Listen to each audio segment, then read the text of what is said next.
seconds left. He has 7, 6 left. Freiburg goes for the kill. He's going to pick it up. If Jesnik survives, he's going to win the round. There's no time. Oh my God, Freiburg! Are you kidding me? They win the round because of it. And now Freiburg is going to be walking around.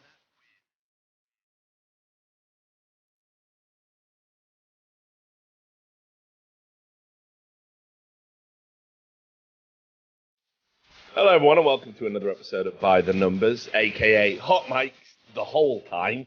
I'm your host Richard Lewis. Joining me as he always does is my co-host Duncan Thorin Shields. Sam's lurking in the background to occasionally laugh at the ridiculous things Thorin says, which we then edit out of the VOD. Yeah, that's so it. I get my Patreon slice. Did you not actually edit any out of that first episode? Oh, mate, yeah, I did. Like, yeah. Oh, yeah, deep. 5 bits, mate. We insulated you. Okay. Yeah. Just checking. Saving you from yourself, mate. Yeah, that's how we do. I thought there was some banter there myself, but you know. No, yeah, it was. That's the problem. Yeah, you thought it was all banter. But yeah, we got rid of it for you, so that's the good news. But obviously, in a live environment, Duncan, I cannot control you. Yeah, exactly. It is Duncan Unchained. So the main focus of today's episode is obviously going to be New York. Which you were at, and looked to be having a very good time. Saw a video of you doing some atrocious karaoke with Moses. What the fuck was that about? I mean, I was very drunk at the time. Excuses. Also, no joke, Moses being a little snitch bitch that he is, didn't bother to inform me he was recording that. You know, I just thought he was on his phone or something. Get wrecked. Here's the thing, though. This is the sort of G I am. I retweeted it myself, and everyone was complimenting me, probably facetiously, but in my mind, probably for real. Yeah. Yeah, I'll take that W. Why not? Yeah. It was ridiculous watching Moses singing "Born in the That USA." was legit. That's why I did it. It's because we had a little in joke we started making, which, by the way, fair play to OJ Borg. He came up with this. Top lad. He just came up for some reason with the idea to just keep saying that Moses loves Trump. I don't know why. So I was like, I'm in on this. I am absolutely in on this. And then at one point, OJ even brought along a fucking like Trump t-shirt, and I've got a picture of him handing it to Moses, and we made it look like some sort of like official ceremony. You know, he's like shaking his hand under this. You got to get that picture, but you'll love it. It's fucking banter. Yeah. So anyway, obviously when we were there, a skinhead Trump supporter, of course. Exactly. So obviously we picked that karaoke. You know, we put in "Born in the USA," get Moses singing it, and obviously I just captured the part where he's just going full on Bruce, and I'm like, why does he bloody love Trump so much? So his response is just to post a picture of me, do a video, just doing an okay rendition of the Fabulous Morrissey. Not really even a diss, is it? Not at all. I wonder how long it is before the Counter-Strike community starts saying Moses is in the alt-right. To be fair, your arm's up at a weird angle in that video, Duncan. I've got to say. That's it. Yeah. Just in those pictures, maybe that's it. They just caught him. They were just trying to wave like this, and they caught him like. That woman, remember when she did that wave where she went? You remember that woman? Yeah, I can't lie. She did do that really weird motion, didn't she? It was like a straight. Yeah. And it bailed out at the last minute. You want to be careful with that. You might get PewDiePie'd, mate. You've got to watch yourself. So I'm glad you had a good time in New York. We'll definitely talk a bit about that. But I want to just say, I know 1 week a prediction does not make. Like if you say, "Oh, this is going to be the foreseeable future," all right, But I'm starting to feel a little bit vindicated by the question that we answered last week, where I said, hey, I think this is the future. I think I envision a foreseeable future where FaZe are going to dominate competition. Like I think they're too good not to now, and they've spent too much money. It has to become a reality. Astralis are going to fall off. And these things are starting to slowly. It's only one tournament, but maybe this is the year I'm right. Unlike the Virtus Pro FaZe bet from last year, which still never did a forfeit for, never will. Fuck you all. Well, that bet. Apparently, no one delivers on the bets. Like Anders and Moses, he's still never been pied over Astralis winning that major. Has he not? What, Moses? Yeah. And in fact, to refer to him again by his descriptive alias, Snitch Bitch, he also now claims that there was a statute of limitations on it, which is now run out. It's just like... it's going too far. It's like his love of Trump. He's just trying to become Trump. It's just ridiculous. Just lies after lies, delusions. Never said that. Hands are massive. Just classic Moses. But yeah, so look, we'll start by talking about FaZe. A fucking insane run to win the tournament, and by that I mean not necessarily the opponents they beat, although some decent ones along the way, but just the level of performance from pretty much all of the players on the team. And this is what I was talking about when I felt that, we haven't seen a lineup like this in CSGO history before. Yeah, we've seen it in 1.6, where you've thrown all-stars together, the best in their positions, the best from a region, whatever it might be. This is the first time anyone's really gone for that all-star lineup, put it together with a really well-respected in-game leader. And just unbelievable. Like, I mean, NiKo, obviously the MVP of the tournament. I think that might be the best statistical performance by anyone over a tournament in 2017. I'd need to check that, but I got to. Seems pretty likely. Yeah. Just insane little tidbits of information that every time NiKo got the first kill in a round, they would win that round. Like, it was just unbelievable. And when you consider that over the course of the tournament, even Karrigan chipped in, which was like the big question mark, if Karrigan had to give himself all the support roles because everyone else is a star, how bad would Karrigan have to perform to kind of enable everybody? Turns out not that bad, actually, if you can get away with doing it this way. So obviously you were there. You got to see kind of the performances live and how the team was kind of bedding down. I'm sure you saw them around the arena. What do you make of this phase? I mean, is this a team that's en route to become the number one team in the world? Like, the thing is, I know for a lot of people, a lot of people, right, it felt like when I was hearing most people comment on the team, like they thought this was like the first tournament they played or something, because the problem is in the Malmo one, they went out in the group stage, and I understand a lot of people, like, you get going in the tournament more and more as the tournament goes on, you wait for the matchups in the playoffs, and then obviously they were in the E-League group, but just because of the timing of that was the same week where the Mykonos event was, like people have to split their time. They don't always go back and watch the VODs. In fact, I've noticed in general, fans don't do that. CS fans never go back and watch a game they missed. They just go, well, I know the rough storyline who won or whatever, and they go on to the next tournament. So a lot of people almost seemed like they hadn't watched this FaZe team playing. So that's the reason why I actually think it's underplayed how shocking this result was. Because when I watched them play in Malmo, like, I thought they had some good pieces to the team. Like, everyone looked like they fragged pretty well, but they looked very uncoordinated. Even though actually they looked in that tournament like they were starting out with strats. Like, actually they looked like they had real strats initially, just that it didn't work, because there's a brand new team of 5 players. Then when I watched them at E-League, they looked pretty good at E-League. I have to say that was good, but obviously, like, KRG2 is obviously a very good team. I think Na'Vi was a bit underwhelming in that group, though. So, like, it's hard to know what to make out of someone in a group, So, really, the first playoff action we saw was this New York tournament. And the problem with this whole run I have is, I still sort of don't believe it happened in a way. Like, when I watched it, it was just too easy. Like, like, they literally only got tested on one map, which was that mad overpass. Out of every map they played, they only gave up double digits in one. Yes. That was in the final. Yep. And that was against Team Liquid. Yes. And it was 16-14. But every other map, they didn't give up double figures. I think the most they gave up was like 6 rounds. Yeah. Which is ridiculous. That's what I mean. Like, that's it, just kind of inconceivable that you could do that. Like, I will say, if you're going to do that, you'd probably want your run to come out the way that theirs did, where, like the only elite team in terms of ranking that they played one map against Astralis, who they obviously shit on because they wrecked everyone, but Astralis literally also having their worst performance of any tournament they've been in. And then beyond that, somehow they did manage to sort of dodge all the other teams, because obviously SK lost to Liquid. So that's not to take away from the performance. It was insane, but like, I just sort of, like, I can't really believe that, first of all, that can happen again, and that, I don't think that's even how they're going to play, quite frankly. Like, when I was watching them, a lot of that looked like, for example, on CT sides, you just literally all sat in your positions and fragged everyone's head off. Like, there wasn't like any like insane, like, they didn't revolutionize Counter-Strike, put it that way, either in terms of putting skilled players together or some sort of, style of play that no one's seen. They really did it was literally almost like all the players went mental in all the games, pretty much. Yeah, well, I was writing an article today for the E-League website, and one that, there was a few ideas in it that I'm kind of like, jumbling around in my head. One of them was that we're kind of entering this era of firepower over tactical approach.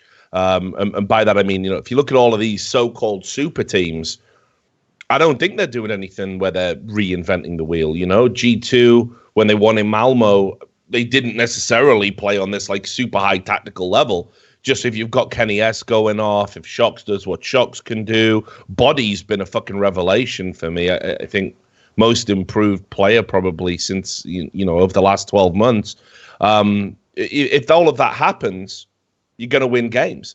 SK Gaming, if you think about how they've been hanging in there somehow to be ranked as the number one team, but they've been actually performing, making all these tactical errors, little mistakes creeping into their game, and they're getting bailed out by, you know, coldzera and people like this. And then you look at, you know, kind of the ethos behind FaZe, you know, all these other teams that are kind of like doing well of late. It's not predicated on a tactical approach anymore. It's about how many amazing players can we throw together in a lineup, and how many frags can we get in a match? How can people perform in their individual positions? I think this is one of the things that is going to lead to the downfall of Astralis a little bit. That I think we've got a few lineups right now where it doesn't matter how good your tactical approach is. Astralis very good. You know, did reinvent Counter-Strike, changed the meta. But at the moment, and they admit it themselves, there was an interview with, I think it was Device or Dupree, where they said, we're not hitting our shots at the moment. Yeah. We're not playing at our individual level that we know we can. And unfortunately, there's no room for that level of mistake. This is why Na'Vi underwhelming right now. Because the one person that's actually performing at that world-class, destroy everything I see on my screen level is Simple.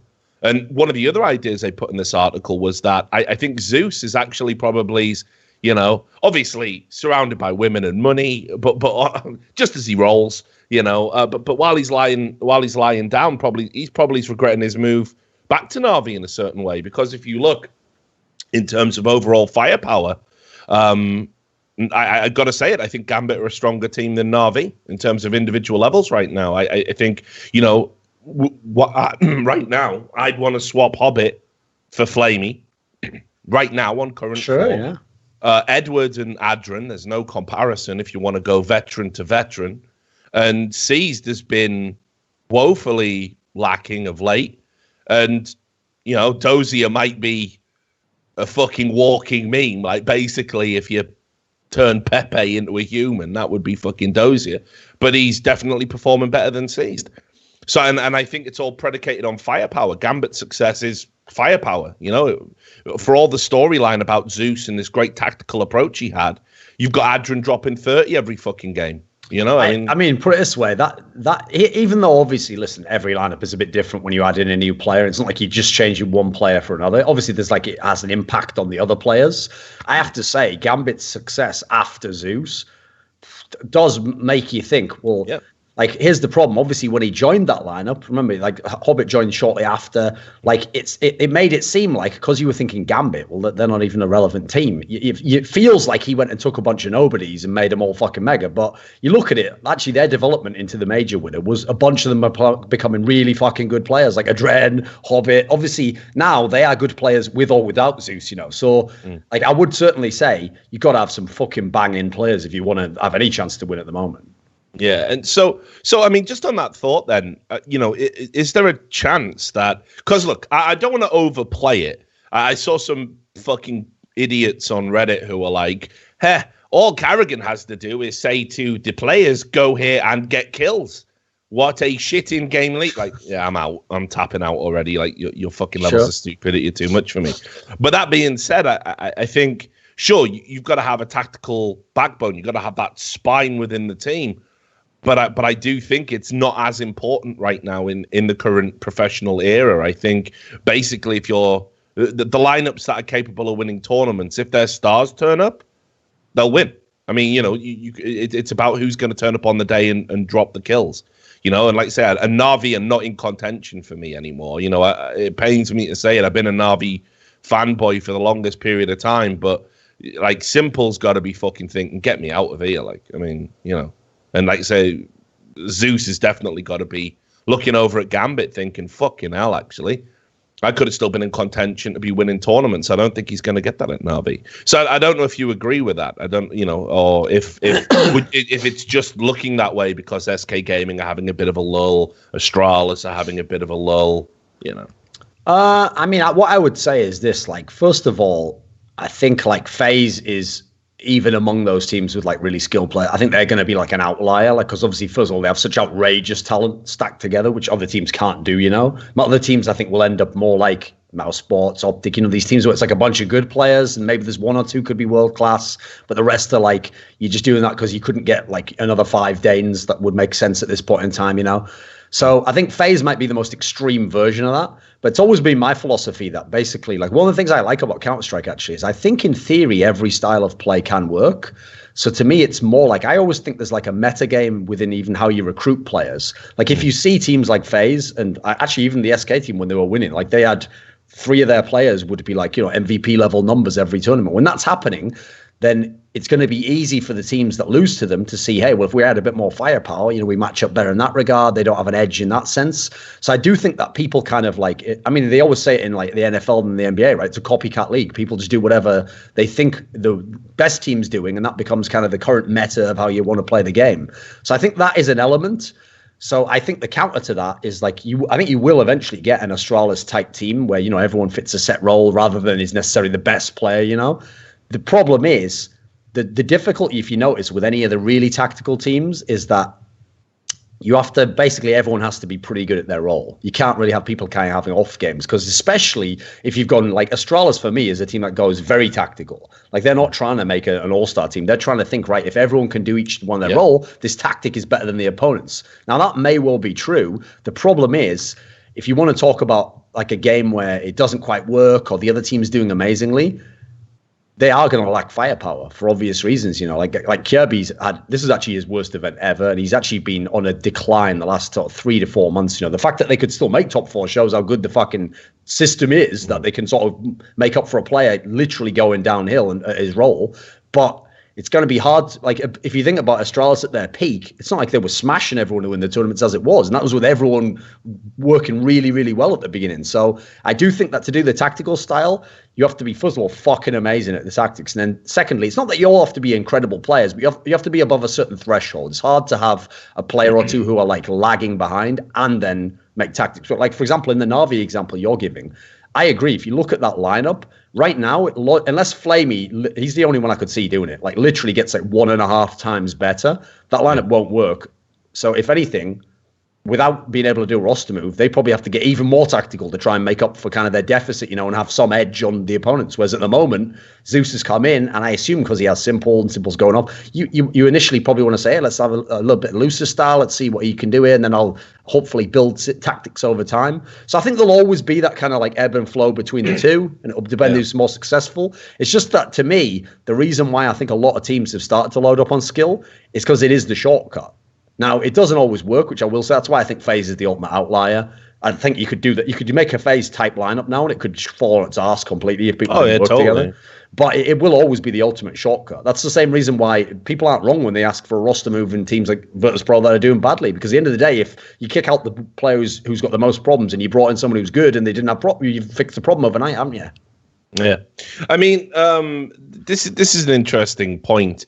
One of the viewers, Pequod11, said he believes that FaZe is kind of a remake of the old Fnatic in that you've got these 4 amazing, talented players all within their roles, and an in-game leader who's going to be solid, but all he has to do is just sort of guide the 4 players in those roles, a solid in-game leader.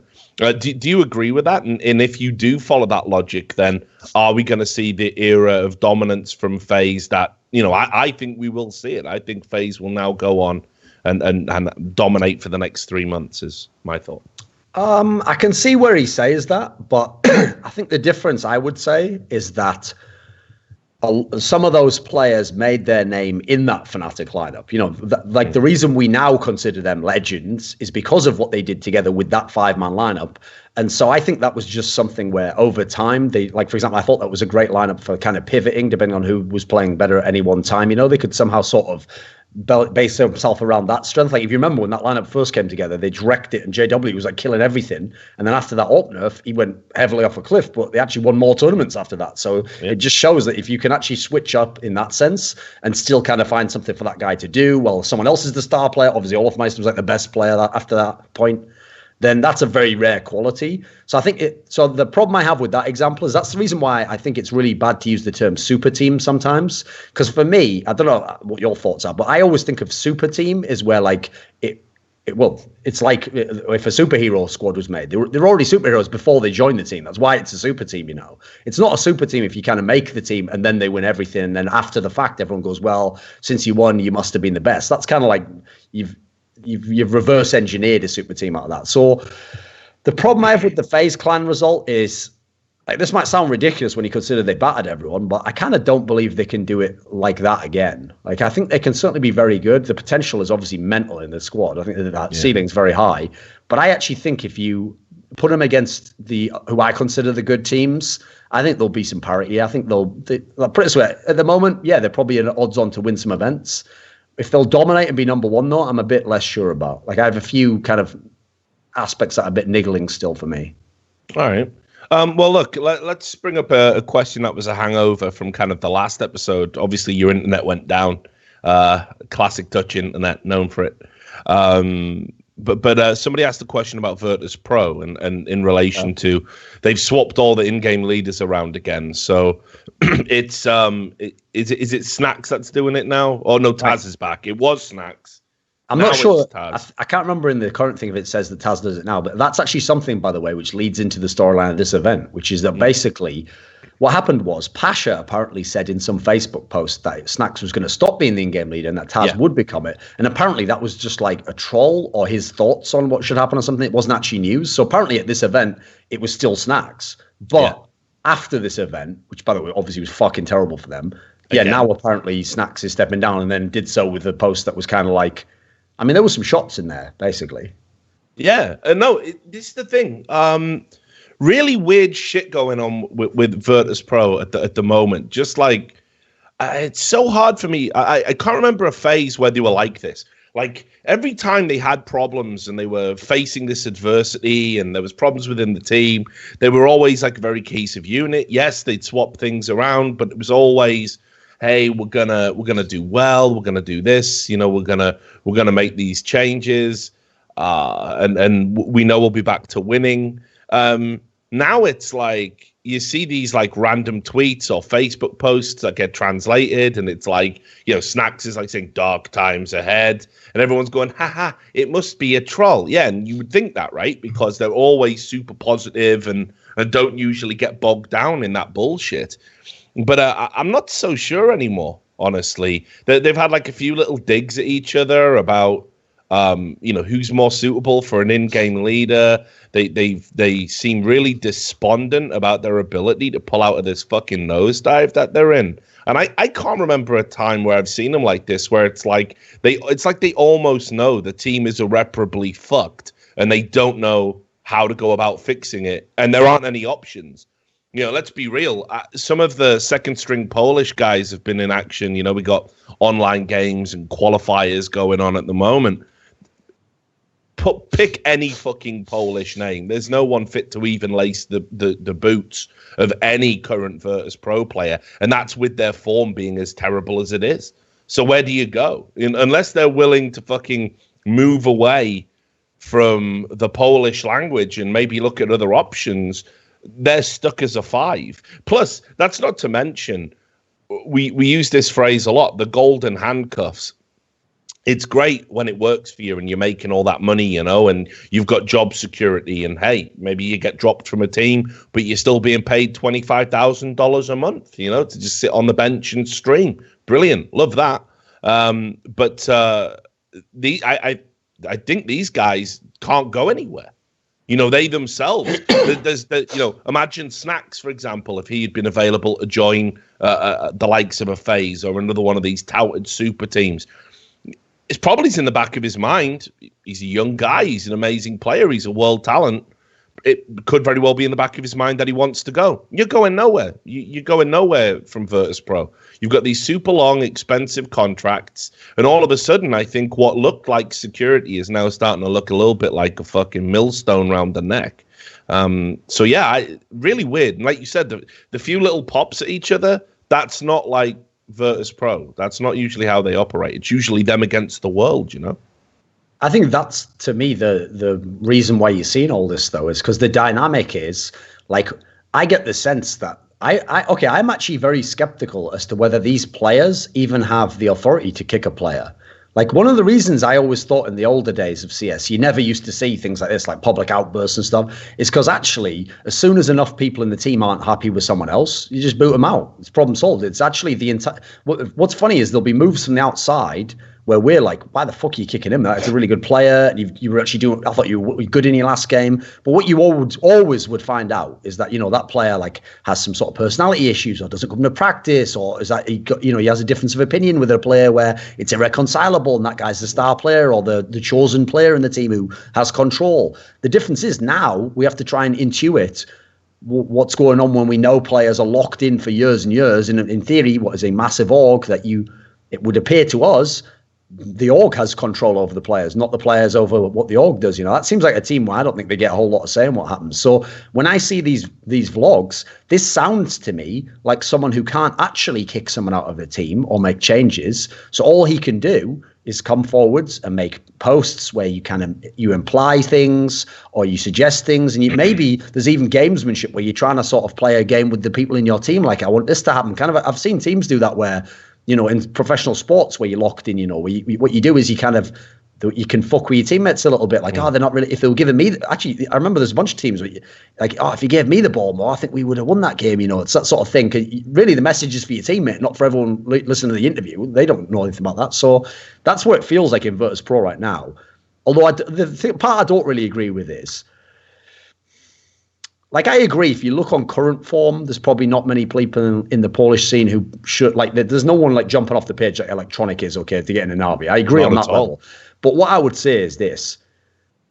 It's like the Skadoodle and Shroud thing in Cloud9. They used to always use the same logic about those players, right? They go, right, yeah, but once upon a time, they were much, much better than any of these players can be. And so unless someone else is much better, how can we recruit them? And I always used to say this to Moses. I used to say, okay, go the other way then. What the fuck do they have to do to get kicked?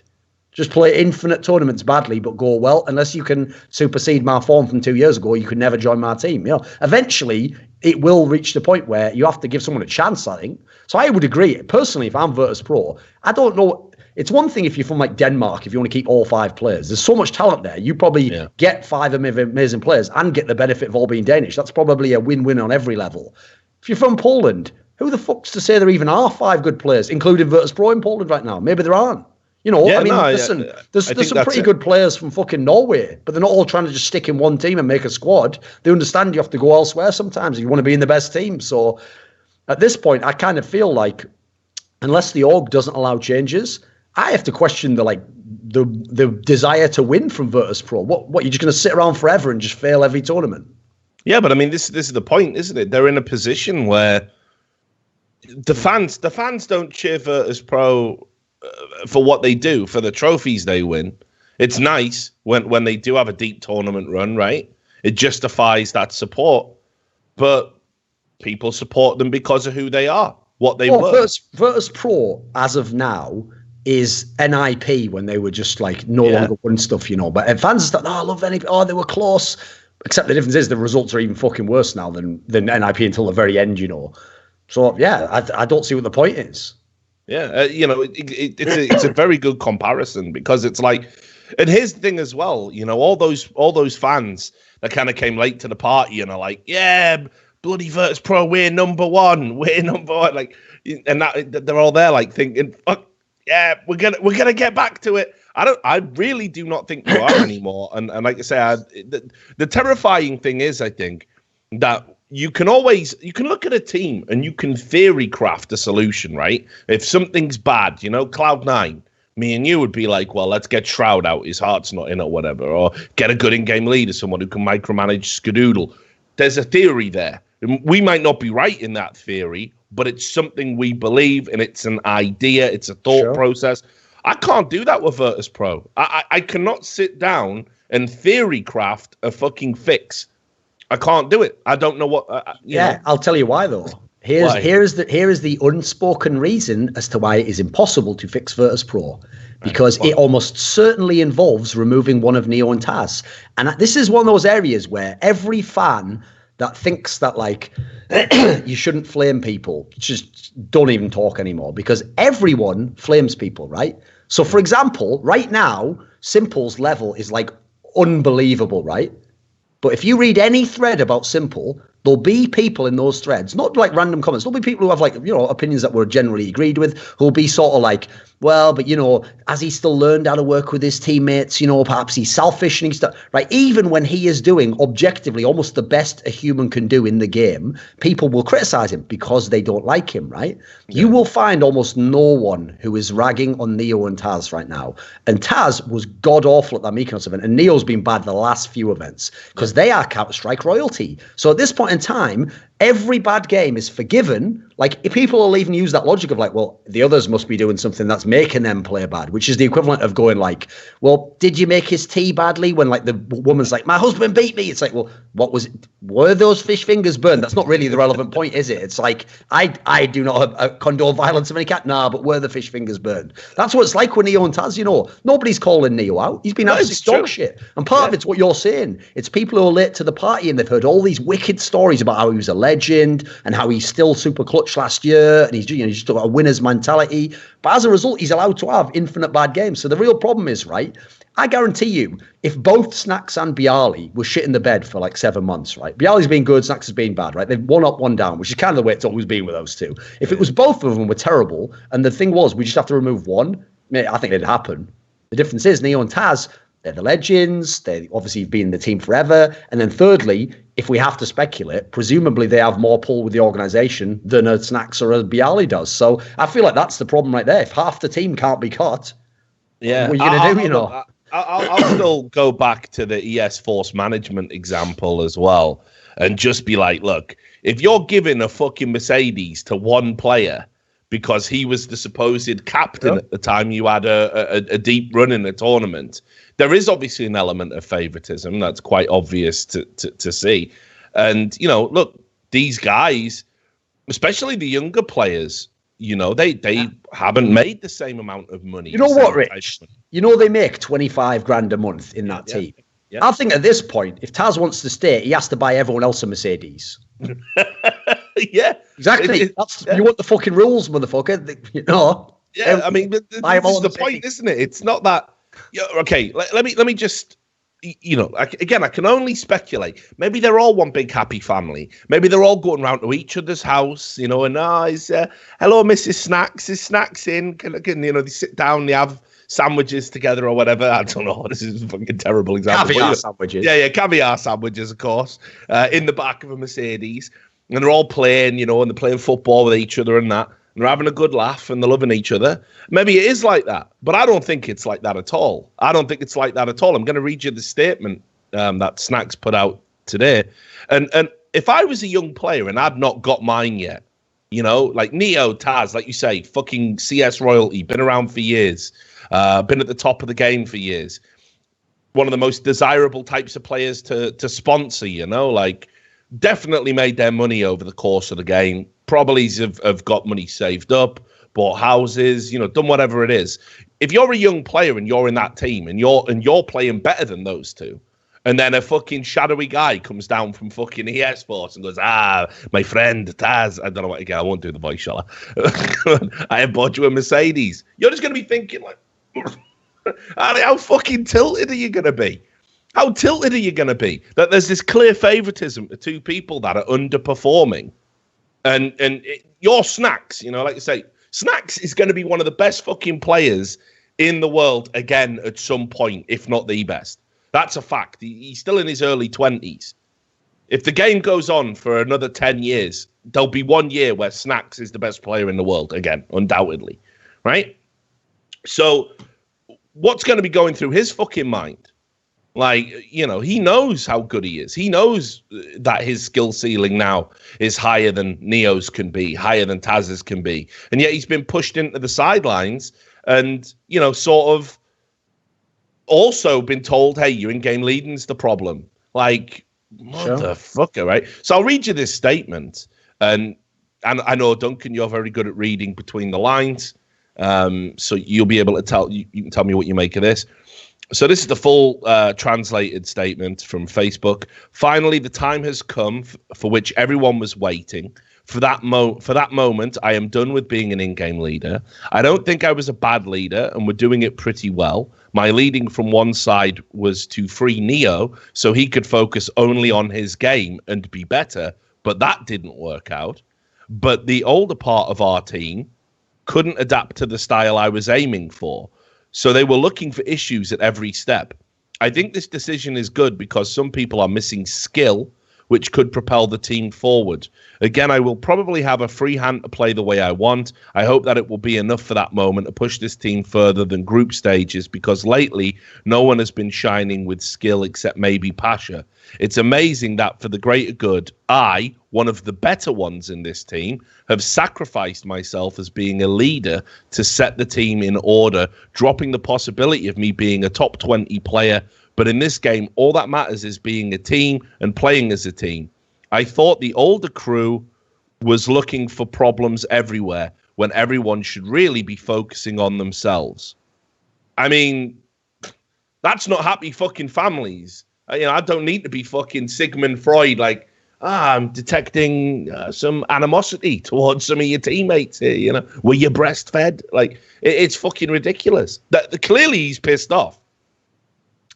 Yeah, and especially, like, I think the most telling part is the part that he mentions about, like, I thought it was the part where he basically suggests that, like, he sort of had to not only be the in-game leader, but allow, I mean, the implications is allow Neo to be more of a star. Now, that is something I have an issue with, because obviously Virtus Pro has now had this lineup for like 4 years, right? I think the anniversary was actually very soon when they got this lineup together.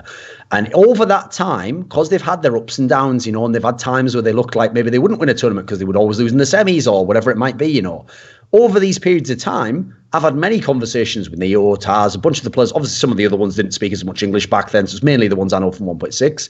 And I have to say, Taz was someone who used to take massive offense to me telling him along the lines of, you are doing a really good job in this team, but you are obviously not a very skilled player in CSGO. He would be one of those guys where it's kind of like I say about MSL. You know what I said? With MSL, you can give him every compliment in the book. You can go, you're a sick in-game leader. You know how to set the roles up. You've developed this star. You've got the best map pool. And at the end, he'll go, yeah, and I'm a sick player as well. You go, well, no, obviously, I'm telling you everything else, but you're not that good at. He'll go, no, I'm also a sick player. And if you gave me the chance, I'd show you how well. That's what Taz would do, right? After all that, he would go. Except the difference is he'd do it like some cryptic fuckery. He'd be like, oh, really? So you don't know that I set those players up to be stars? And I would go, well, no, I kind of do get that. You know, I think you play the supportive element, you know, you and Neo, and then in theory, you guys play smart, and then you let the star players, Bialy and Snacks, do what they need to do. Pasha has his own style of play. And then he would be like, no.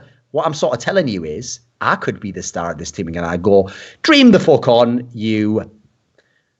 I would say I was going to go with something about being bald, because obviously he wears that fucking hat, and go like, you know, there's no hat, there's no hair under there, motherfucker. It's all sheening. That's like telling me you could go, I could have an afro tomorrow. I don't think you could, son. I don't think you could.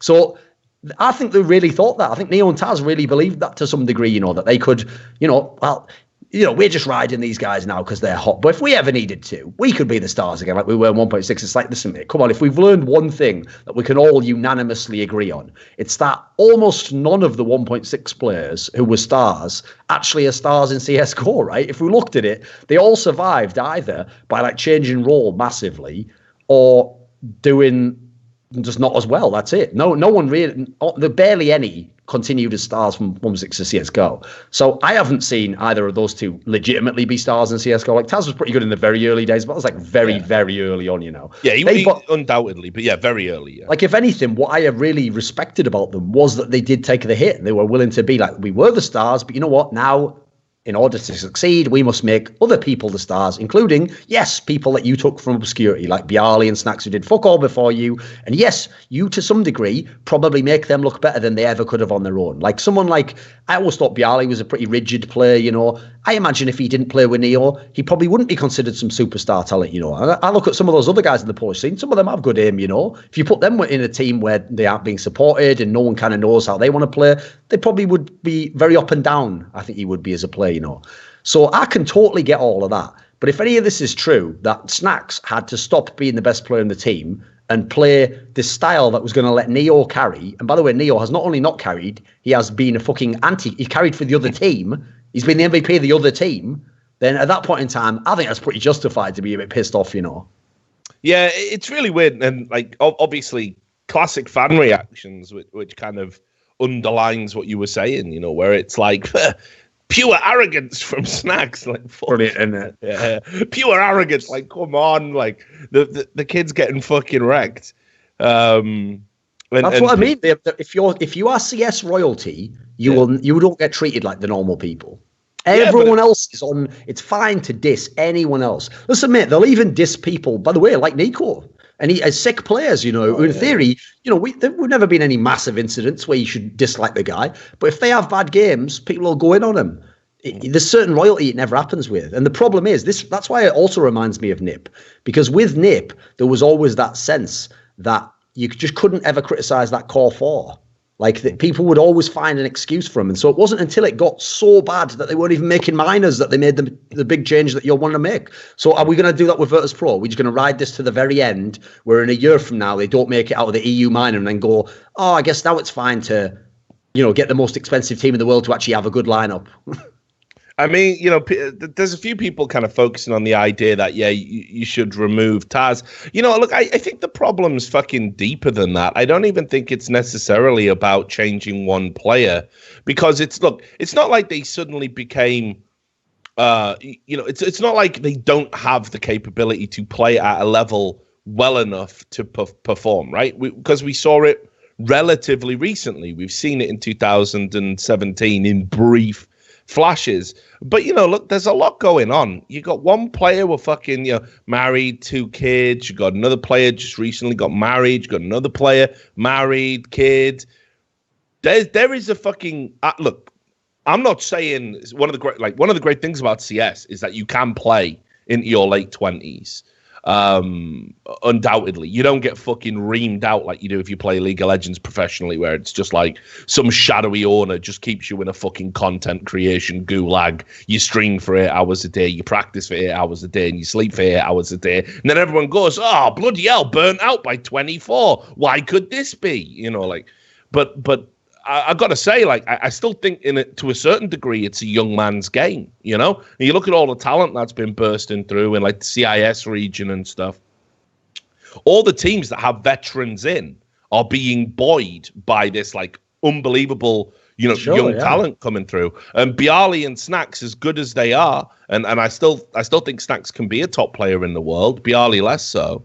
The drag factor of these older guys, they can't do anything about it anymore. And there's 3 of them. Now, I know Pasha's been playing really well lately, but let's be real. That's a fucking recent development. That's not like something that's been consistent through 2017. I think they've got some sort of, you know, for me, the divide in the team is this, that you've got these older guys with real life shit, and they can just be in the team, you know, and not win and get invites to tournaments based on who they are and what they've done, and the fans can cheer and dream on, you know, but they're never going to win. Right? They're old. They're past it. It's fine, you know? But then, like, you've got these other 2 young guys who have the fire in their belly and they want to win. And sometimes it'll be enough to power you through. But for me, those 2 guys don't belong on a team like what Virtus Pro is right now. They belong somewhere else. And go to the second best team or make your own team and have some. In fact, what's funny is, that's what's so stupid. With all the money there is in CS now, right, have a team where it's Neo and Taz, and what they do is bring up young talents that they want to play with and do it all over again, and maybe they even get really good. I don't fucking know. It just makes no sense. Like, the reason I always used to diss Nip is because I used to say this, right? If your goal is to be number 1 in the world, then either I'm just the luckiest motherfucker ever that I keep calling you're never going to do it, and you never did it ever for 2.5 years, or you know, like, literally, you must be the most unlucky motherfuckers in the world, because you're making all these moves you think are going to make you number 1. None of them ever make you number 1. You know, you got to face reality sooner or later. Yeah. No, and I agree. And here's the thing, just to wrap this up and then move on to the next talking point. If Snacks and Bialy do get along individually, they would do well to look at their history, because remember Neo and Taz, they were the pairing that would move around, and when it was time to move on from a team and go on and create that Golden Five, they went and did it. But they said, we're the guys, we're the pairing that's going to do this. And sometimes you've got to take those backward steps to go forward, And maybe it is time for Snacks and Bialy, like you say, to go to that secondary Polish team, bring their experience, their wisdom, their firepower, and elevate some of these other motherfuckers up to their level, if it's possible to do it. I don't know who they would be. I mean, like, everyone who ever gets talked about in Poland as the next big thing seems to then go on some, like, cataclysmic run of being utterly shit. I mean, like, where's Hyper right now? He's fucking garbage, you know what I mean? But, like, 12 months ago, people were saying, this kid cheats, he's ridiculous. Like, no one seems to be able to sustain a level of performance in Poland. And maybe the solution to that is that Snacks and Bialy have to be that, like, it's a literal passing of the torch time now. And you're not gonna get it in this team if you want to win tournaments. It's just impossible. I put it this way. I honestly do not think we're going to see Virtus.pro win a tournament in 2017. Be astounded if they could get to a final. If they did, the field would have to be really weak, I don't place them anywhere relevant. And if that's good enough for them, fine. But evidently, based on what Snacks has been saying, I don't think it's good enough for him. So, I guess we'll wait and see where we end up. Right, next talking point from New York. I guess we should dwell a little bit on Cloud9. New look lineup was out there, and obviously on home soil. This is when American teams tend to do well.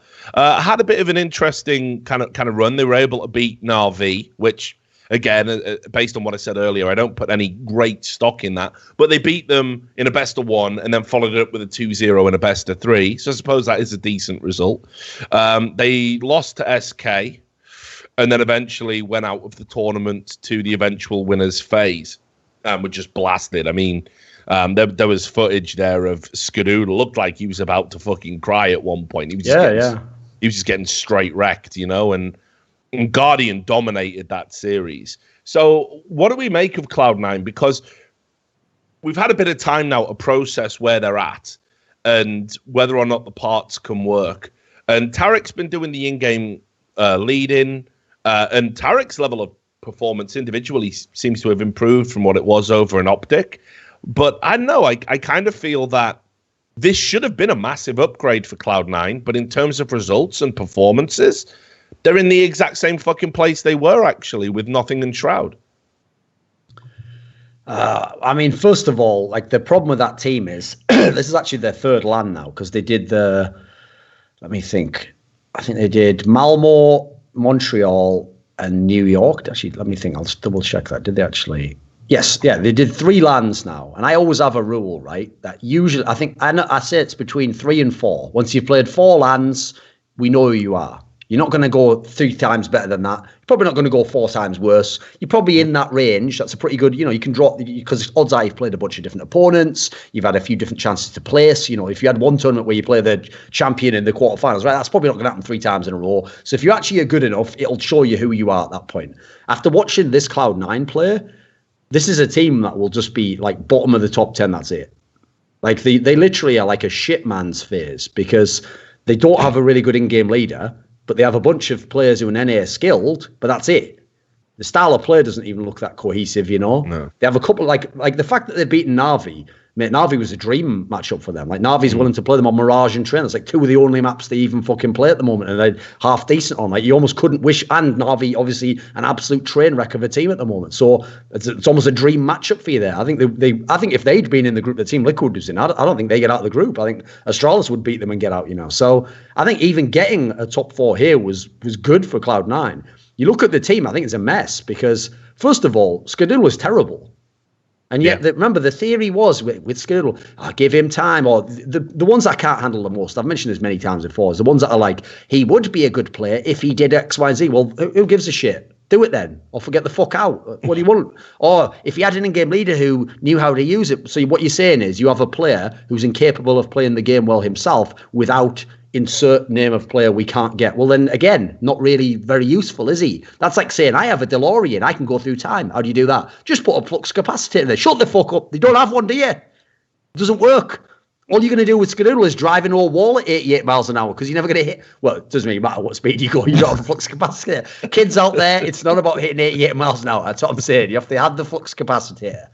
Yeah, half the kids watching this haven't even seen that movie, have they? I don't know why I'm referencing something literally 20, 30 years ago at this point. The tragedy when Back to the Future is a fucking obscure reference. It's mad, isn't it? Yeah. Time for me and you to go to fucking the Dignitas clinic and just check out. First and foremost, Skadoodle is fucking terrible. And again, I'm pretty sure everyone knows how I feel about the worst player in your team being the primary AWPer. Just a waste of time, and it's you're giving the most expensive gun to the guy who kills the least. I mean, I don't know how your maths works out, but that doesn't make sense. Yeah. Then you got to factor in, like, I actually think Rush has been pretty good. I think he's kind of turned his career around. I think Tarek's not bad. I mean, he had a terrible event this time, but that's one event.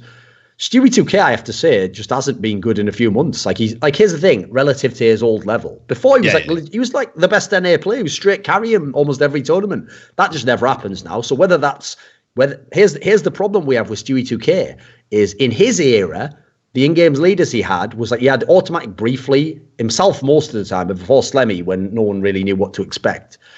I have to say, you look at the period where he was the in-game leader was actually when he was at his best. I think that was when he was at his absolute best. So now my concern is, what can he not play when he's not the in-game leader? Because remember, if you're the in-game leader and you have his style of play, you have a lot of freedom as to what you do.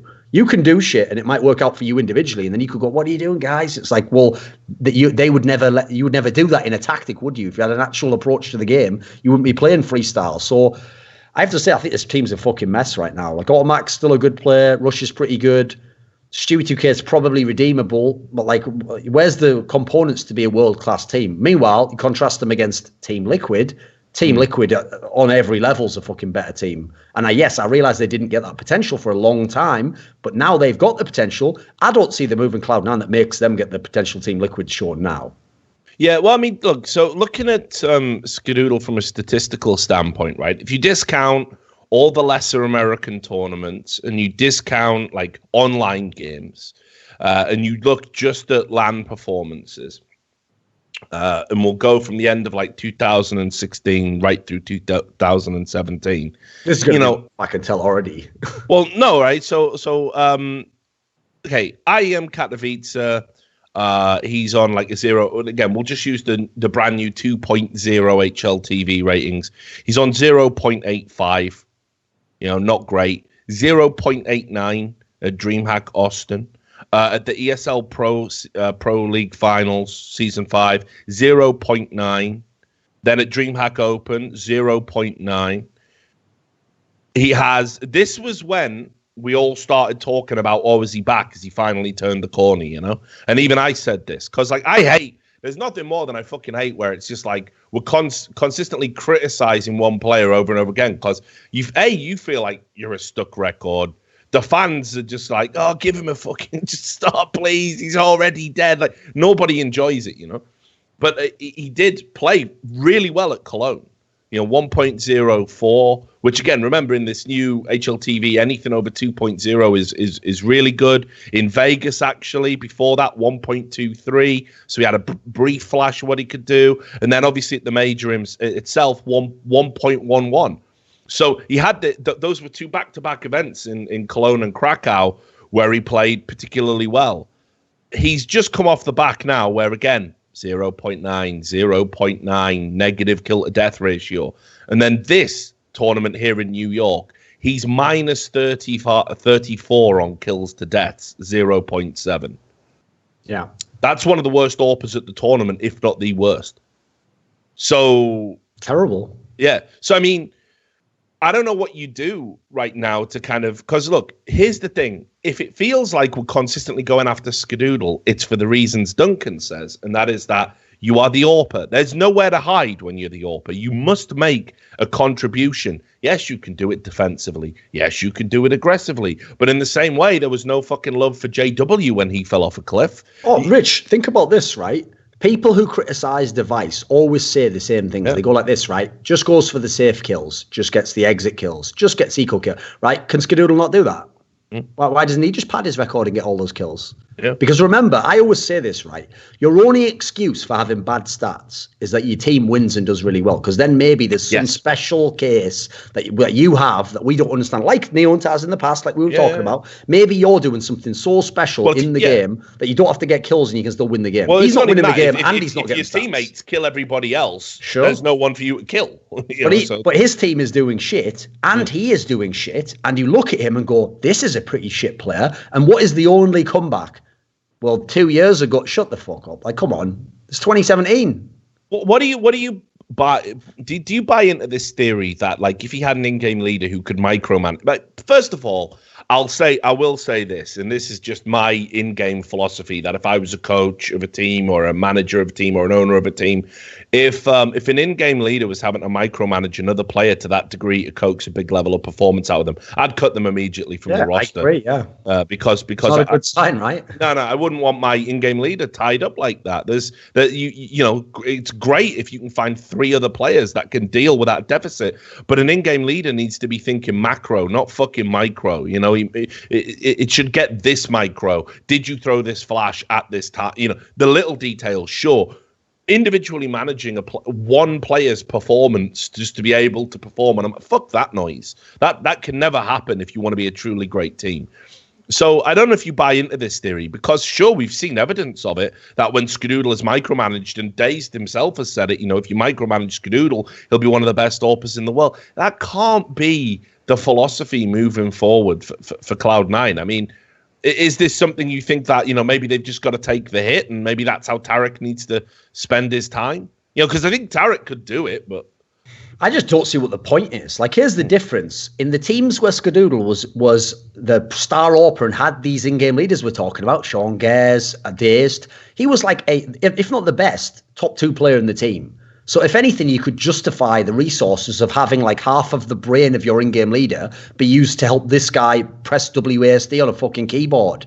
Now, personally, all the great AWPers I'm aware of in the world actually have their own playing style. They know themselves where to stand and shoot people with the fucking one-click gun. It's like the least nuance of any weapon in the game.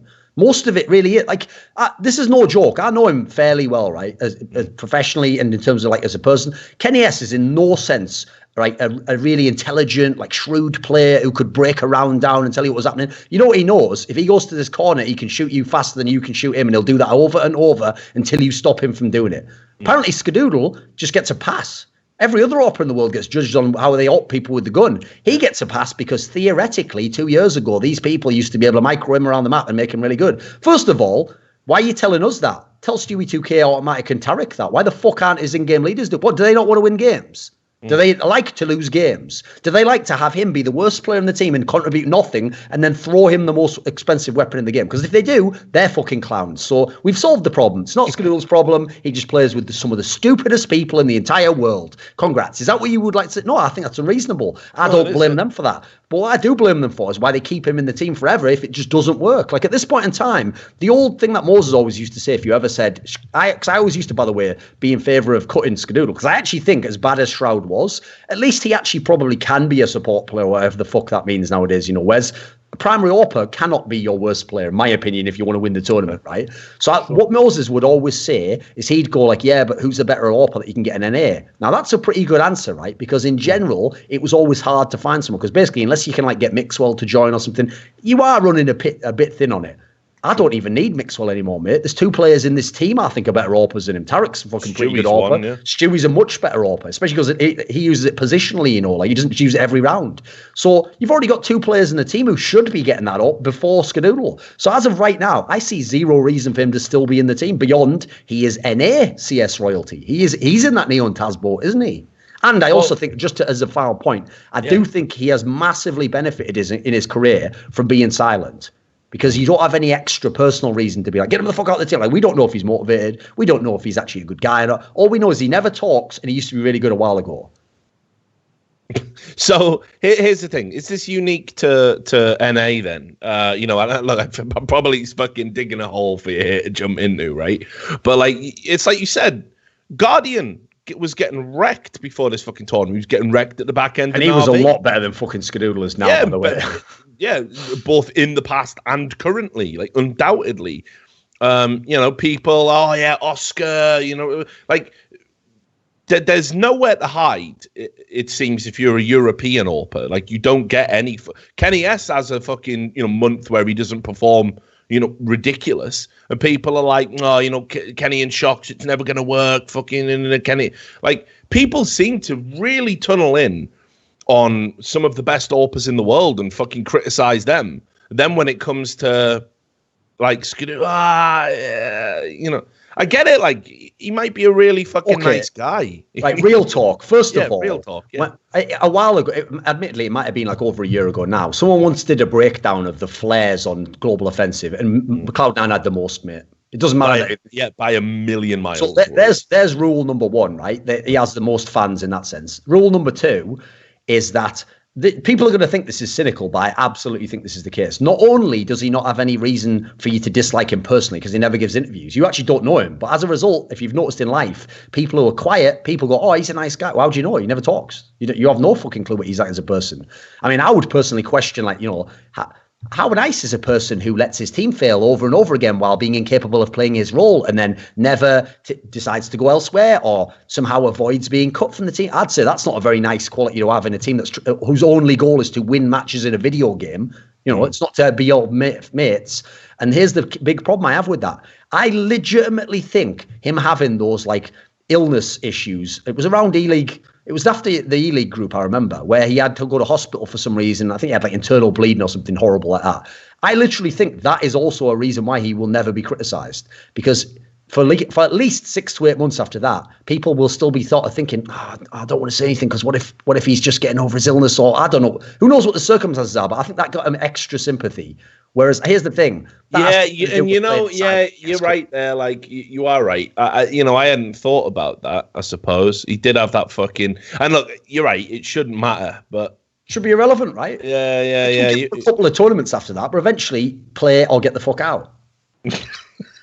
It's true. It is true. I mean, so quick question, and we'll move on.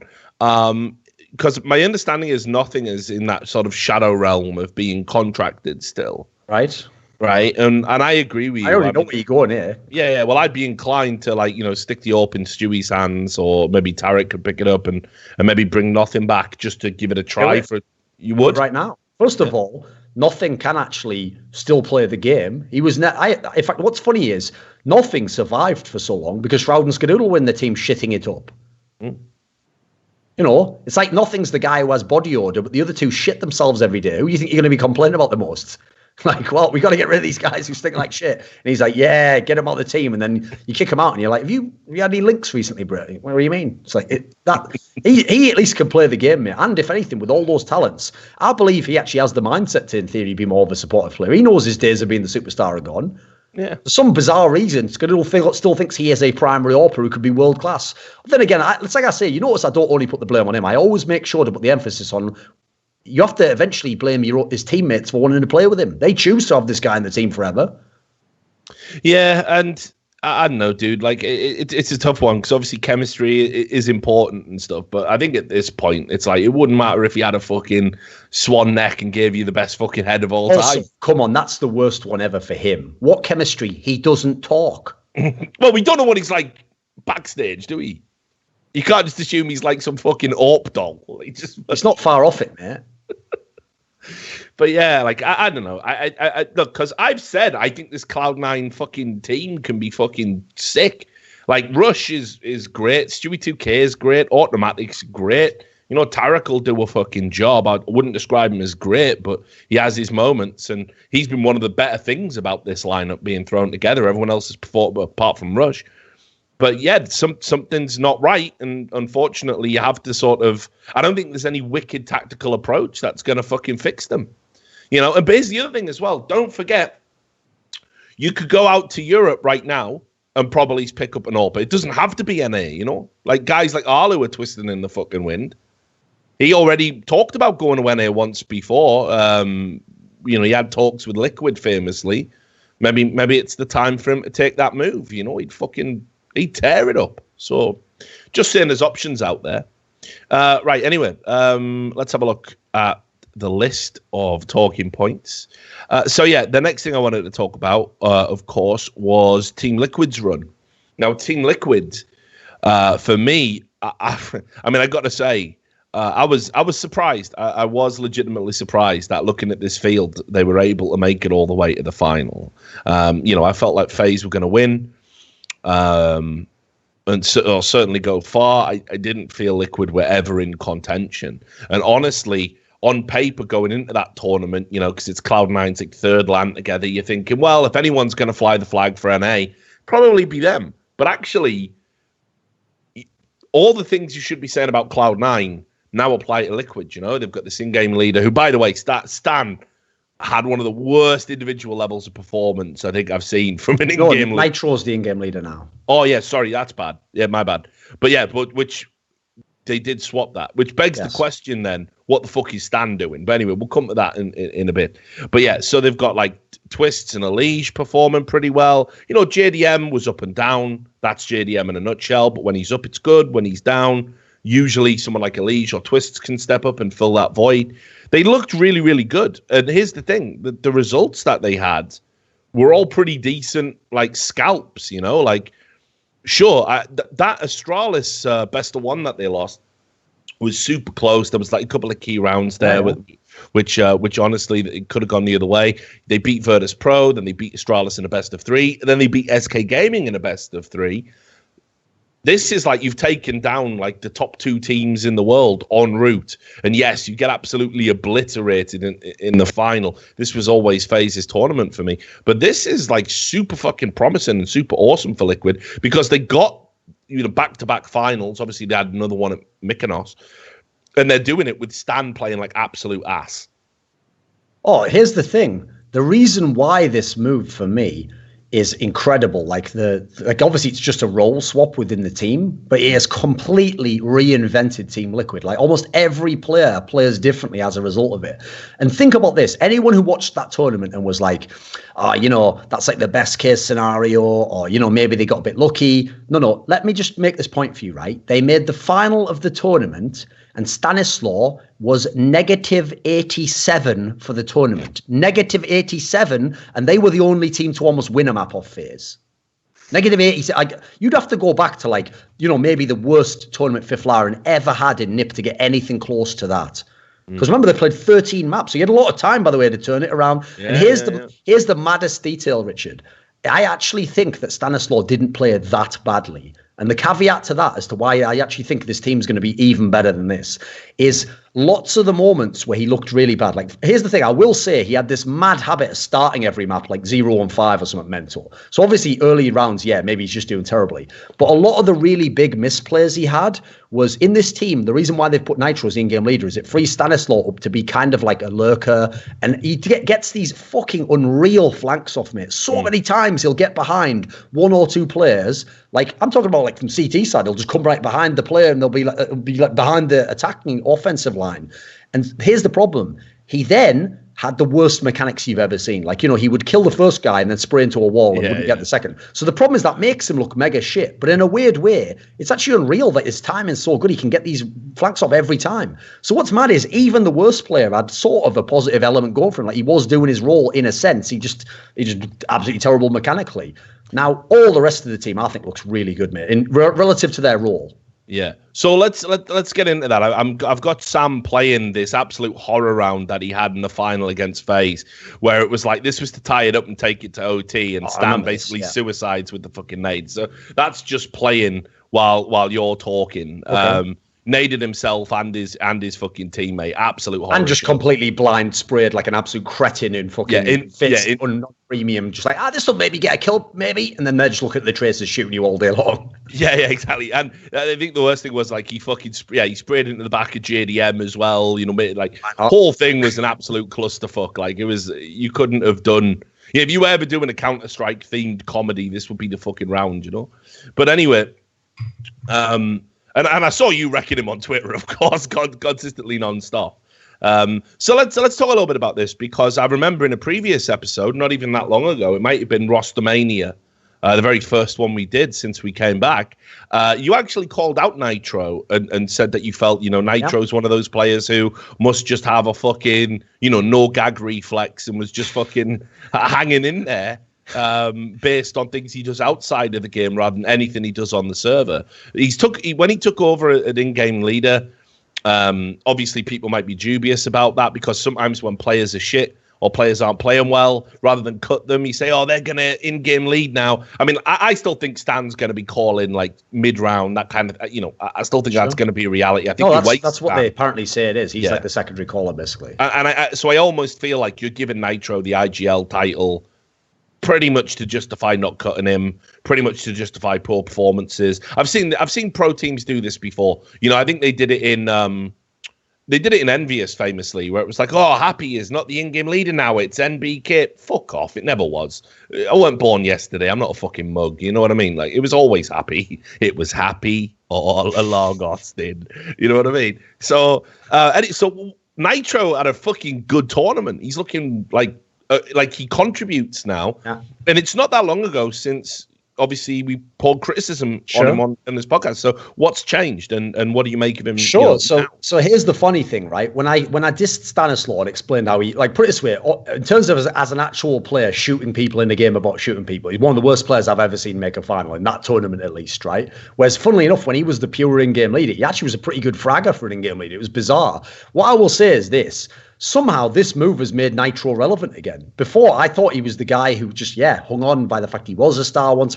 You noticed a familiar patterns emerging here with these NA teams. Used to be a star a long time ago, isn't anymore, but can never be cut, is put into a supportive role, doesn't do well at that role, and then just is never removed because in theory, people have this mad insecurity that what if we let him go and he went to another team and became really good? Well, he's not getting really good in your motherfucking team, so if anything... do that. Send him out there and do that. Or bring him back later. It doesn't make sense. What the part about Nitro that's made this amazing is, first of all, he has done this in-game leading. He's the guy who would do it for a month in the past and then quit.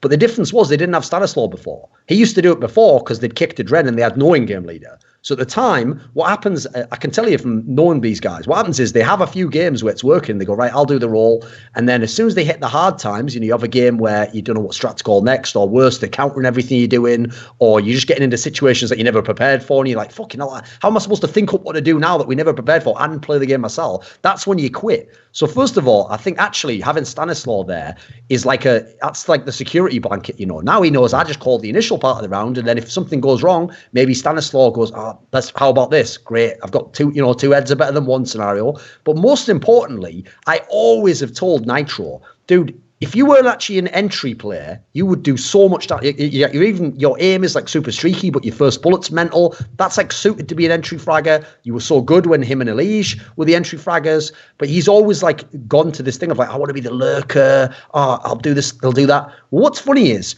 when he's made himself the in-game leader, he's also made himself one of the entry fraggers. He runs in first. And so partly because I think he realizes they needed some of that in their team. They had a lot of passive players.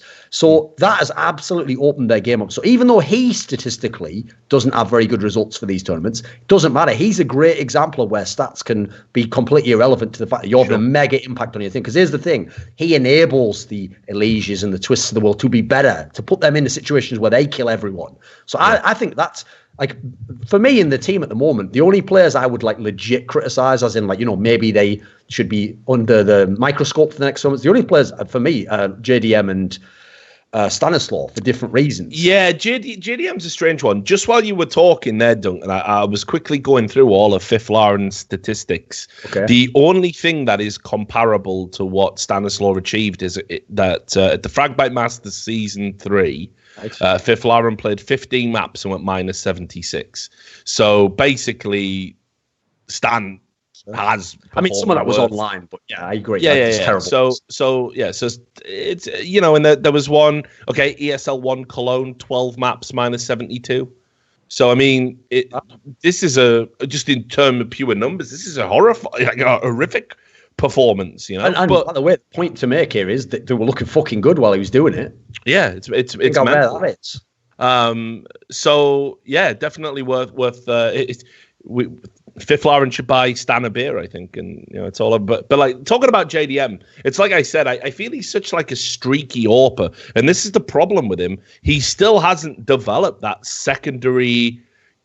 If he doesn't have an AWP, if you have to give him a rifle for a round, he's garbage. Like I mean, and I love Josh, like super nice guy.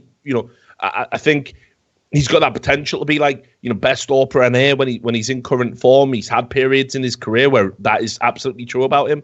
But I just don't know what happens when he gets a rifle in his hand. Like he's passable with pistols, sure, but whenever the rifle comes out, it's really, really bad. And I think there's going to be times now, the way the game is, where you might not get an AWP, but you might have enough for that 5 rifle buy. And if you're not going to contribute, that's going to be a problem moving forward. Do you feel JDM does need to add something extra to his game? Like the problem is the team as a whole, like as a collective, the way they played was so good that I definitely think it's probably bought him some more time. And the crucial thing for him is, like, I have a big problem with him as an AWPer because I don't feel like he's consistent. And one of the things I want from my AWPer is that we can build the team around you. That's why I justify giving you the most expensive gun all the time and saving the fucking gun when, if it was a rifle, I'd just go for this scenario, wouldn't I? Because who cares about a $2,000 rifle? So the problem I have with JDM is that he's not consistent. And I think at the moment, what's allowed him to kind of be passable is that he's just had certain series that were massive. So the 2 times they beat SK, yeah, he was pretty good. I mean, admittedly, the second time it was basically just map 1, but he's been pretty good. He was one of the best players when they went against Astralis. He did really well there. He did well, I think, again, in the final against Mouse Sports, even though they lost at Mykonos. So he's had these series that were very good. It's just there's no consistency there. Like, he can literally go from that game in map 1 against SK at this tournament, where he went head-to-head with Prime Coldzera, and his team won the map narrowly, and then he can go into the next map and be non-existent completely. Complete shit on a Morpers map as well. It was Overpass. So I will say that's very tough to deal with. But here's the great part about JDM.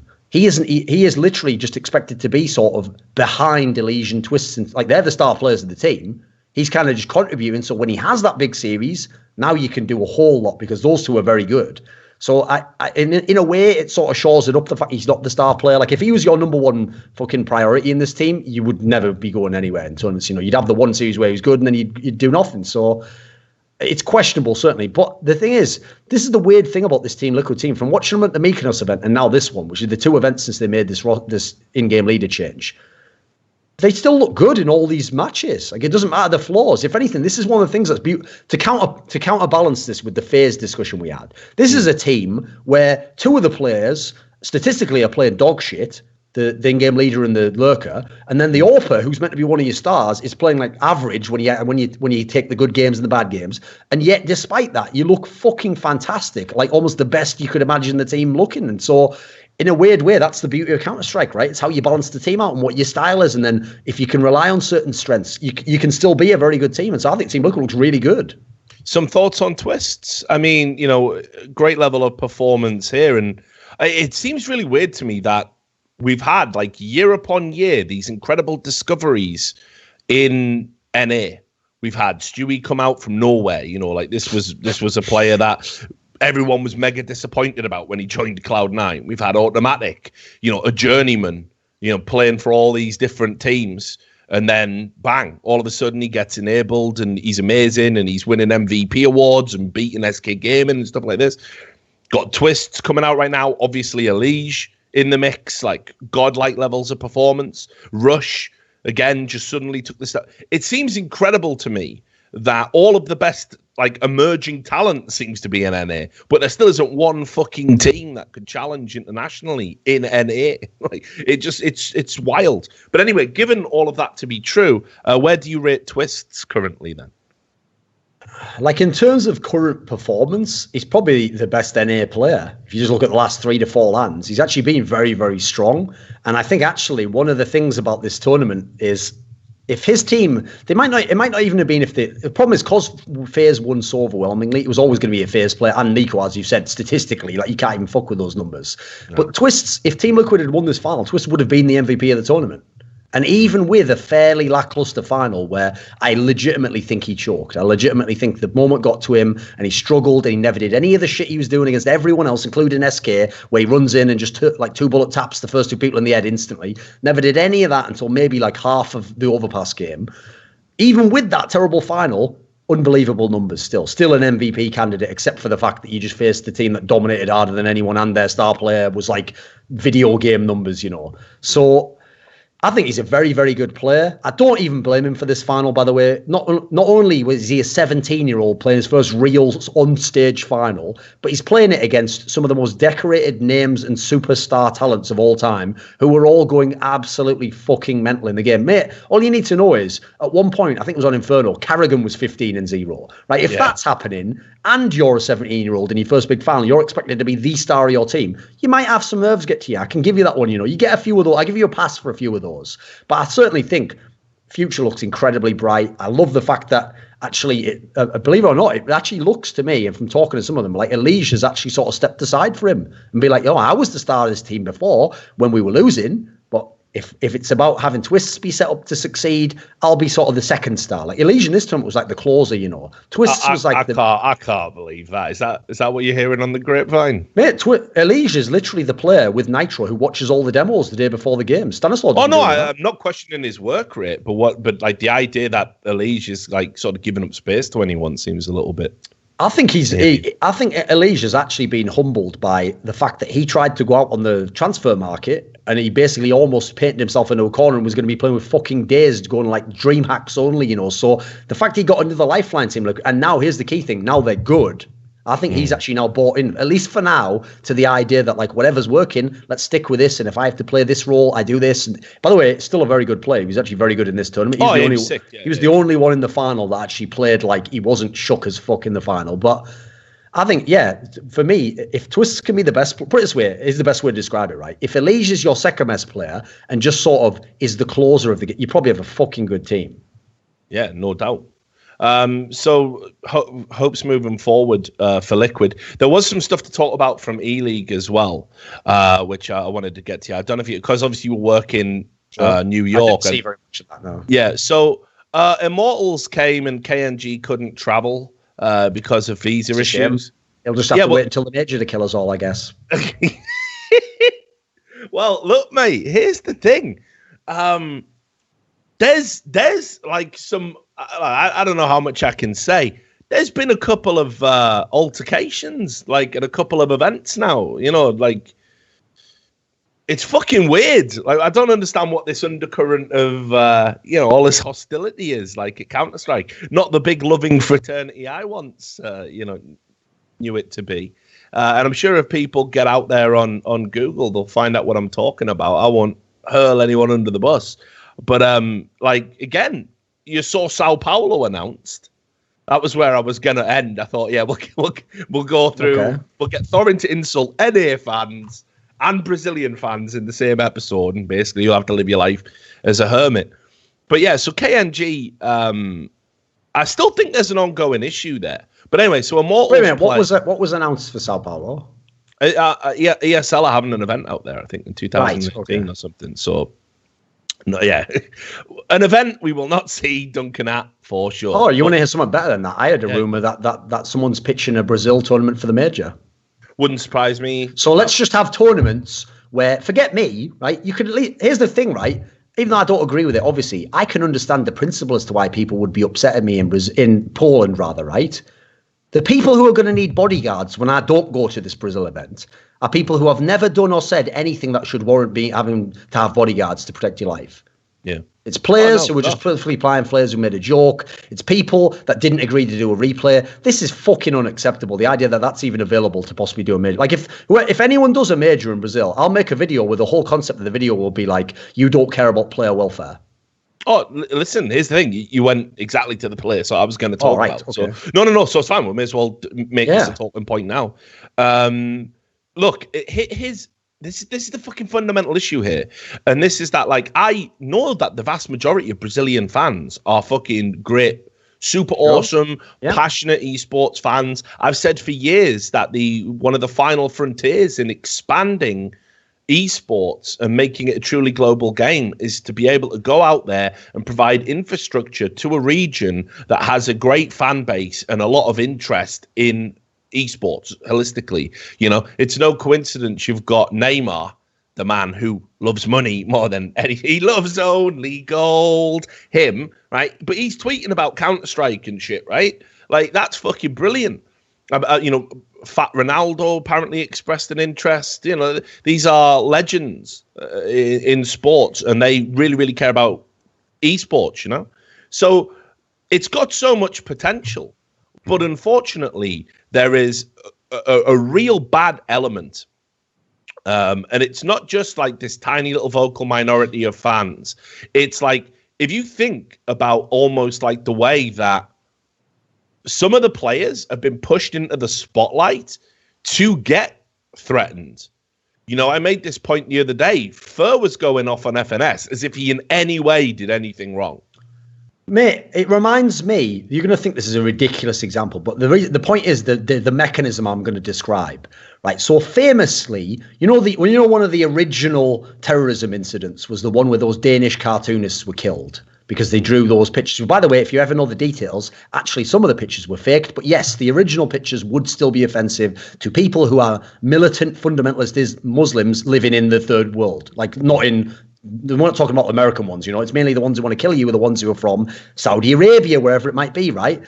In that particular incident, famously, when they went to do interviews with people like the Pope, Archbishop of Canterbury, big people from other religions, right, you would think their statement would start like this: I do not in any way condone violence of that type, but I also do think we should have a discussion about what's appropriate to say and whether you can offend people's core beliefs. That would be a great statement, even though I personally wouldn't agree with it politically, right? Sure. No. All these people went straight to the element of like, blasphemy, you blaspheme people. What do you expect? Why is that where we're starting this conversation? Like I say, this isn't that I made a joke and it was super edgy and I really intimated something about someone and then these players have said they're going to kill me. No. What's great is these players have proven what I told everyone for ages, which is I started talking shit after they had told me they'd kill me. Because I thought, well, if you're going to say you're going to kill me anyway, I now have carte blanche, don't I? What are you going to do? Kill me twice? Bring me back to life and kill me again? No, it's over. So I can now say what I want. The difference is these people will do this to people who have done nothing. Yeah.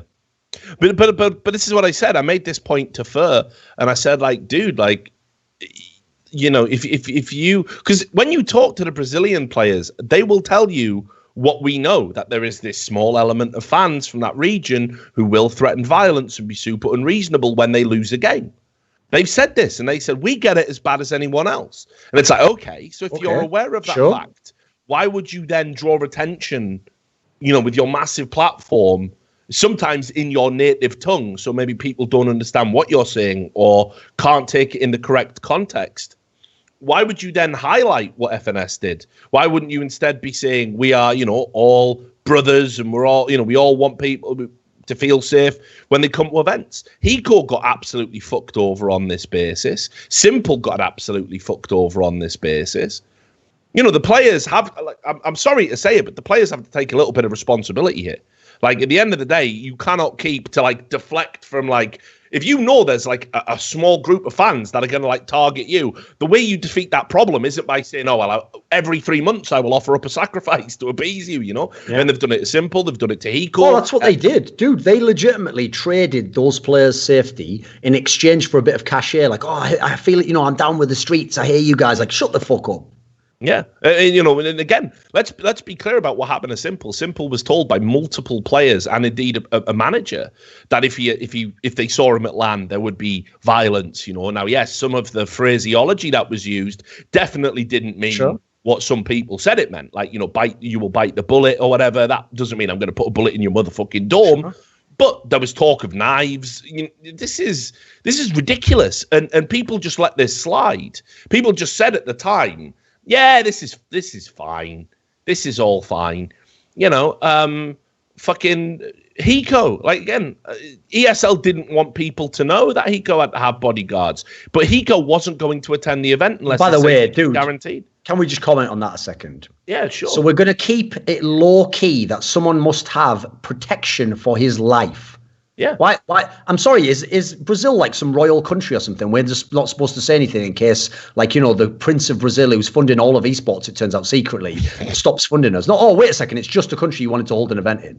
And and it's now a secret that someone has to have a bodyguards, etc., to play video games. Remember, someone who's never said anything against Brazilians ever. So this is the next point. So let's assume that the Simple doesn't need bodyguards anymore. Okay. Let's assume that Hiko isn't going to play there because Rogue are currently garbage, right? Well, what about FNS? What if CLG qualify? What about you if you wanted to go? What about me if I wanted to go? Keep in mind, I've never talked about this because it's just so passé now. You know, like I get death threats for being a Nazi because I'm totally am one, obviously. Like, you know, people are just so unreasonable. I've never said anything close to it. I got, you know, fucking retards like Destiny who just constantly make things up. So all of his fans come and get me. I got people from League of Legends threatening to kill me still to this day over things that never happened. I've got Dota fans who threaten to. So it's just like every day I just log on. It's like, well, which group of disgruntled internet retards are going to try and murder me today? You know, but. I never talked about this, but for many people,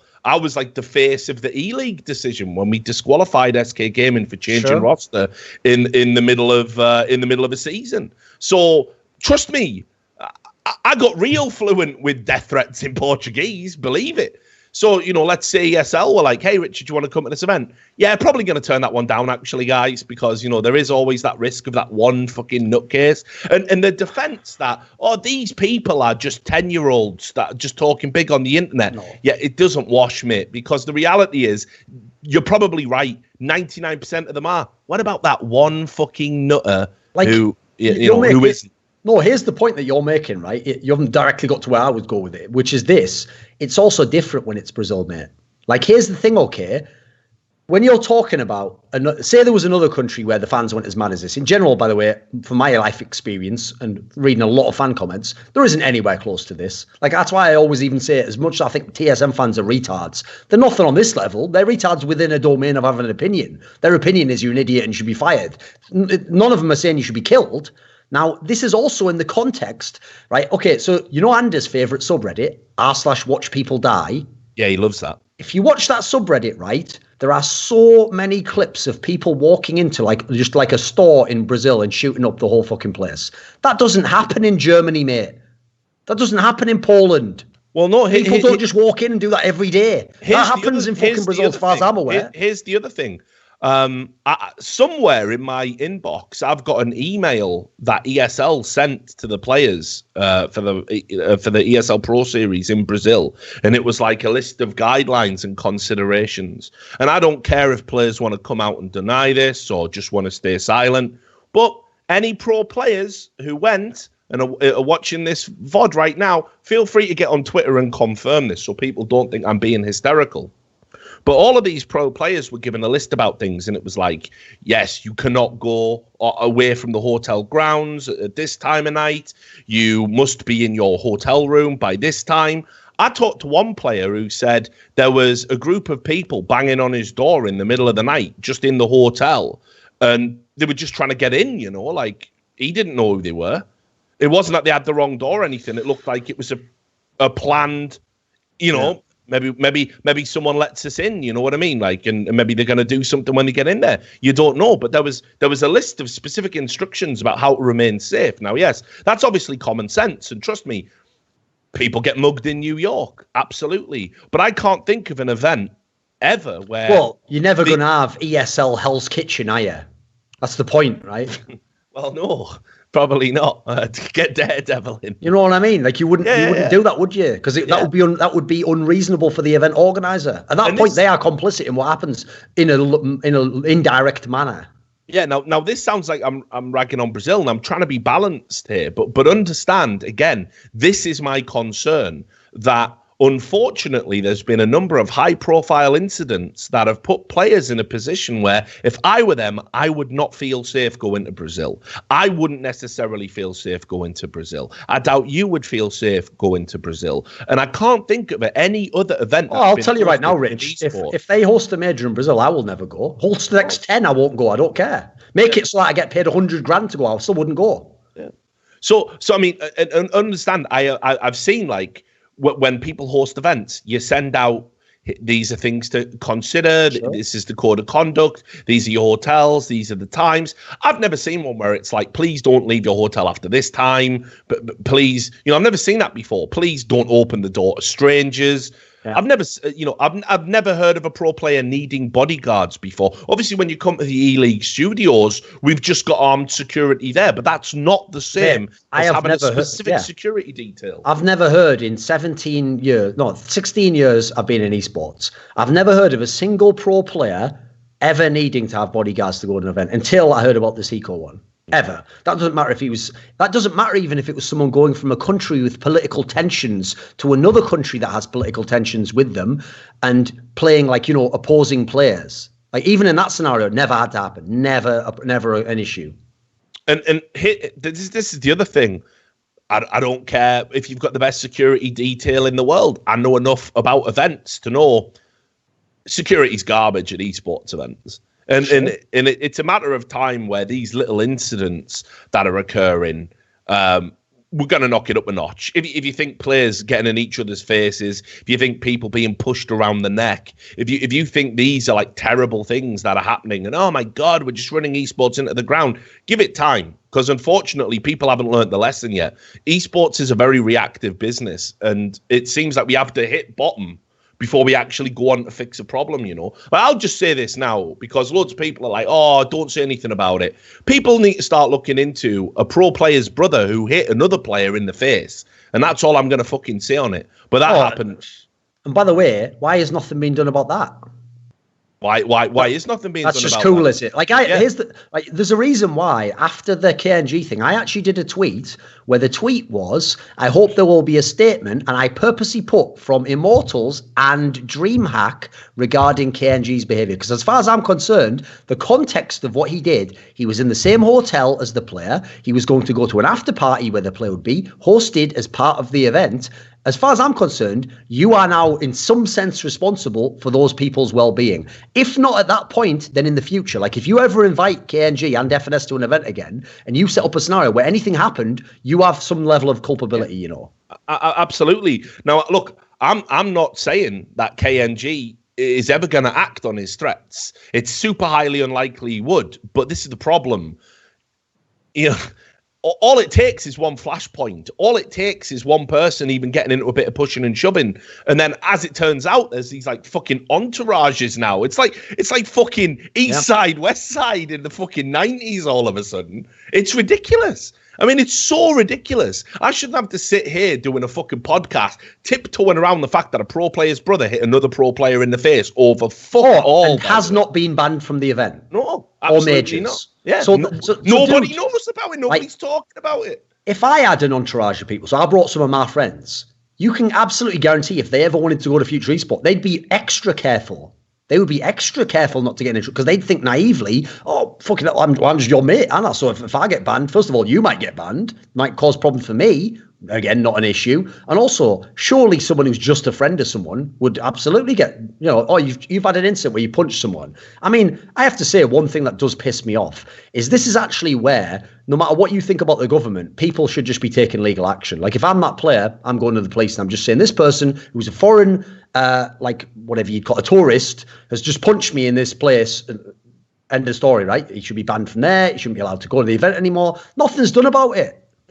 And this is what I mean. Like, look, obviously, I've got my own little, I won't lie about it, I've got my own little personal axe to grind, haven't I? Because I'm remembered as like king, I'm the ultra violent, fucking person because I had the temerity to defend myself from somebody that was trying to attack me at an event because it was politically expedient to make it all public and basically throw me under the bus. Meanwhile, there's 2 incidents at 2 events now where someone's got dropped, like actually punched, and no one said a fucking thing about it, and everyone's trying to hide it up. And it's crept out onto forums, and it's crept out onto Twitter, and it's been actively deleted and actively silenced. Well, I'll tell you this, again, like you say, if there's another incident like that, or it escalates and it gets worse, and it's at an event, the event organizers who have been complicit in hiding this are complicit in the results of the violence that comes. And this is what I mean. Like, for me, right now, making that announcement that, hey, yeah, we're going to do an event in Brazil, the timing is so fucking whack, man. Like, it's mental, isn't it? You know, like, we've just had all of this shit. Like, I kill you! Fucking Ahmed, the dead terrorist, coming out. Like, everyone's going fucking mental. And, yeah, this is, it's not the time, mate. Like, do you know what I mean? Like, you need to be pulling people in and saying, look, this is fucking wild. This is Tupac and Biggie shit. We all got to fucking calm down, and then we'll announce the event, you know? It's ridiculous. Also, how many, right, is esports big or not? If it is, are we only allowed to have events in Poland and Brazil? What the fuck is this? Like, I at least get the Poland one, by the way, because there's never been an incident. No one ever attacked me who's Polish. No. That's fine. I just choose for my own personal reasons not to attend those events. Yeah. But, well, fine, that's one country off. Why do we have to have events in Brazil? Like, I've missed something. There's all these countries in the world that would be wicked to have. No, but there's all these countries that don't have these issues. Yeah, true. But I understand the logic about, you know, look, you've got to go where the demographics are, right? And there's a big esports demographic in Brazil and indeed South America. They're crying out for events. Obviously, if you go and you nail that market, it's not just lucrative. You know, you get loyalty from that fan base because you were the fucking tournament organizer that was going there. I mean, what are you going to do? Leave it to the fucking villains, liars and thieves and just everyone get wrecked again? I absolutely would. I'd say let them host the fucking events there. Yeah, but that's the problem. Good. Here's the thing. It's a nuanced issue because hard-working Brazilian players have been getting ripped off and wrecked by tournament organisers and organisation owners for years. This is why you need that structure to stop that happening. I'm sympathetic to that. I don't think hard-working Brazilian pros, think about it, pre-Fallen era. Think about how it was like, even in like when Fallen played briefly in Counter-Strike Source, it was him being able to go out to an individual and relying on nothing more than their word that they were going to pay them and look after them, like he did in Target Down, etc. Right? Right? That was what the Brazilian scene was. It was a bunch of promises and fingers crossed. That was all it ever was. Now, it's got too good a community and too good a scene to stay there. But unfortunately, right now, all of these fucking problems that have come in a 2-year period since the rise to prominence of Brazilian CS, it's taken away what should have been a natural progression for me. We should be pushing into the South American territory. We should be setting up tournaments in Brazil. But like I say, I don't feel I could go. I could name you a handful of pro players who don't feel that they could go. I know I can name you a handful of talent that wouldn't feel safe and wouldn't want to go. And this is the problem. That list is never going to get shorter, is it? That list is never. It can only get bigger, you know. Which is why I'm saying, for fuck's sake, can we have a bit of common sense and stop fucking? Can we just have people's brothers not going to events and hitting people? Can we just stop threatening people on Twitter? Can we just do that? Here's a pretty good contrast, right? I had some people who I know within talent who said to me, you should still come to the major in Poland. You know, you'll be all right. It'll be fine. Or some of them maybe were even like, oh, don't worry, I'll watch out in case anything happens. Right. Never had a single person ever say that to me about anything to do with Brazil. Because think about that. But they understand it's different, mate. They're not going to go, go to that event, it'll be fine. Oh, sorry, did you get killed? My mistake. No one said anything like that. They all understand, like you're saying here. There is talent who've never said a single thing that could ever be considered controversial. And they are literally like, I guess I got to do it for the money. That's it. Yeah, it's a real fucking worry. Look, that wasn't what I wanted to talk about, but it was going to be a talking point. I'll just get back to this KNG thing. While we've been doing this, CLG Immortals is actually being played, you know. Okay. And my understanding is KNG's on holiday or something at the moment. They're using Zach as a stand-in. I had the opportunity to sit down with Immortals and do an interview, where they talked and like Steel was brilliant. Steel and Bolts were brilliant, as you'd expect. Okay. Both of them said, like we have different mindsets at events. We're all friends, but, we wouldn't dream of partying until after a tournament. Those guys like to have fun during a tournament. It does create this, difficult clash of philosophies. And unfortunately, Immortals actually weren't able to get through despite using Kogu as a stand-in, who didn't disgrace himself considering he's 32 and he's the oldest pro player we've had at E-League. Just a few thoughts based on that. They didn't qualify for the playoffs in E-League.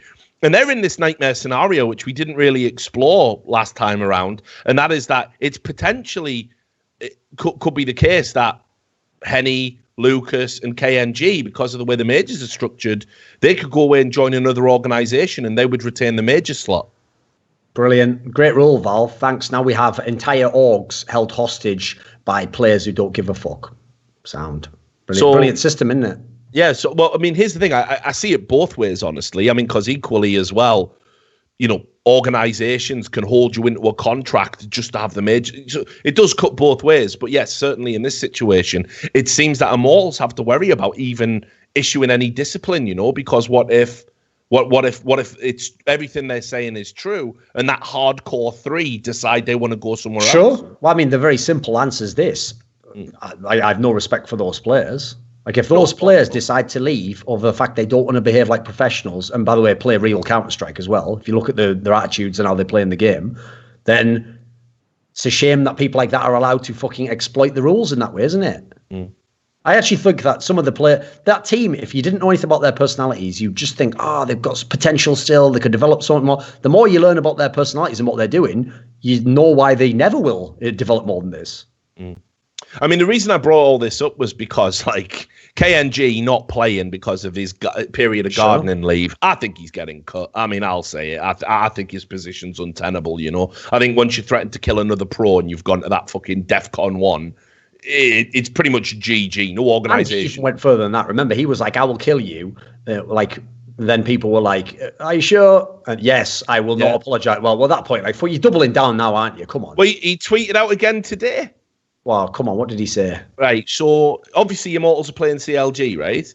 So he actually tweeted out today saying, and again, this is obviously a quirk in the translation, but he said, good day, everyone. How I wanted to hit the CLG today. Like, as if, like, just stalking up that mad rivalry again. Like, just fucking leave it alone. You're not even playing. Just leave it alone. Please, KNG, for fuck's sake, get a grip of yourself. In Brazilian, you know, it's just there. It's just up there. He's just stalking that. Like, let it go. Can FNS have a life? Or does he have to literally die? Also, come on. I don't care what language it is. Like, okay, I'll give you a great example. So one of the reasons why the famous Russian Quake player, Kula, is so revered in terms of his persona as well as his actual playing skill is because every interview he would give when he had really broken English and he was learning, right, would always sound so incredibly, like, decisive what he would say. Like, you know, he'd say something that sounded like, I will teach him a new trick as I get revenge or something. You know, he'd go, fucking hell. Imagine someone saying that in an interview. He must be so confident. You know, the sad thing, Richard, I once saw a long interview he did, which was sort of like a video AMA, where it was in Russian and someone subtitled it all. And you know what? When he actually could use all of his own words and he could explain everything to it, he was so measured in what he said and so reasonable, and everything he said had some logic to it. And he never said any outrageous line like that in the whole thing, right? So it actually made me realise, there are differences in terms of culture and language as to how you might express yourself, right? I'm sorry, the little I know about Portuguese, right? I know I did some Spanish at school. It's a vaguely similar language, right?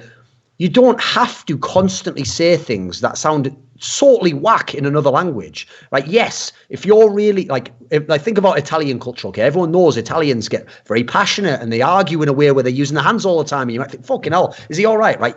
Yeah, you could misconstrue that. But there are ways to say things in Italian that do not sound outrageous if you just read the Google Translate. This is like, people are saying, like, he's like, I would kill him. And then they're like, fucking hell, do you mean you'd kill him? No, I just mean I would utterly destroy his soul and rip him from... Well, no, fucking hell, what do you mean? No, sorry, it's just an idiom. What I meant was I would destroy him and mentally break him until he commits suicide. And by that, I mean metaphorical suicide. Like, come on, there's got to be words here. Use your motherfucking words. Either this guy just needs to shut the fuck up, or apparently Portuguese only contains veiled threats in evocative poetic language. I don't believe that.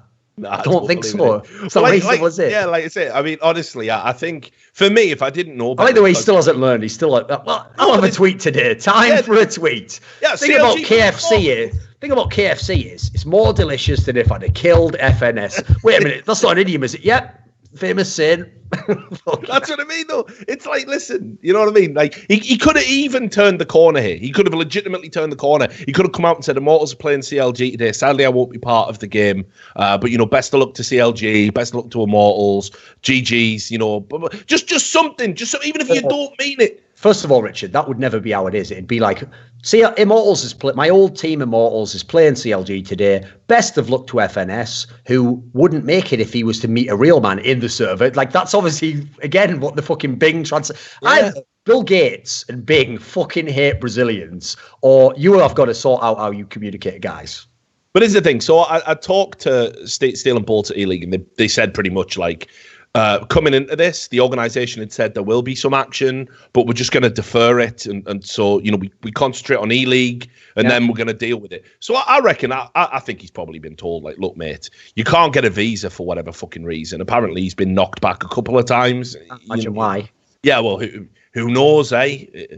Far be it from me to fucking speculate someone with a temper might have trouble getting, you know, a visa. But, yeah, so like I think he's been told, like, you know, like if you fuck, it's either if you fuck up again you're out and we're taking some of your money, in which case he's just had a fucking tantrum about it today, you know, or he's just been told like, yeah, you're out and I don't care, you know, because look, I know Noah.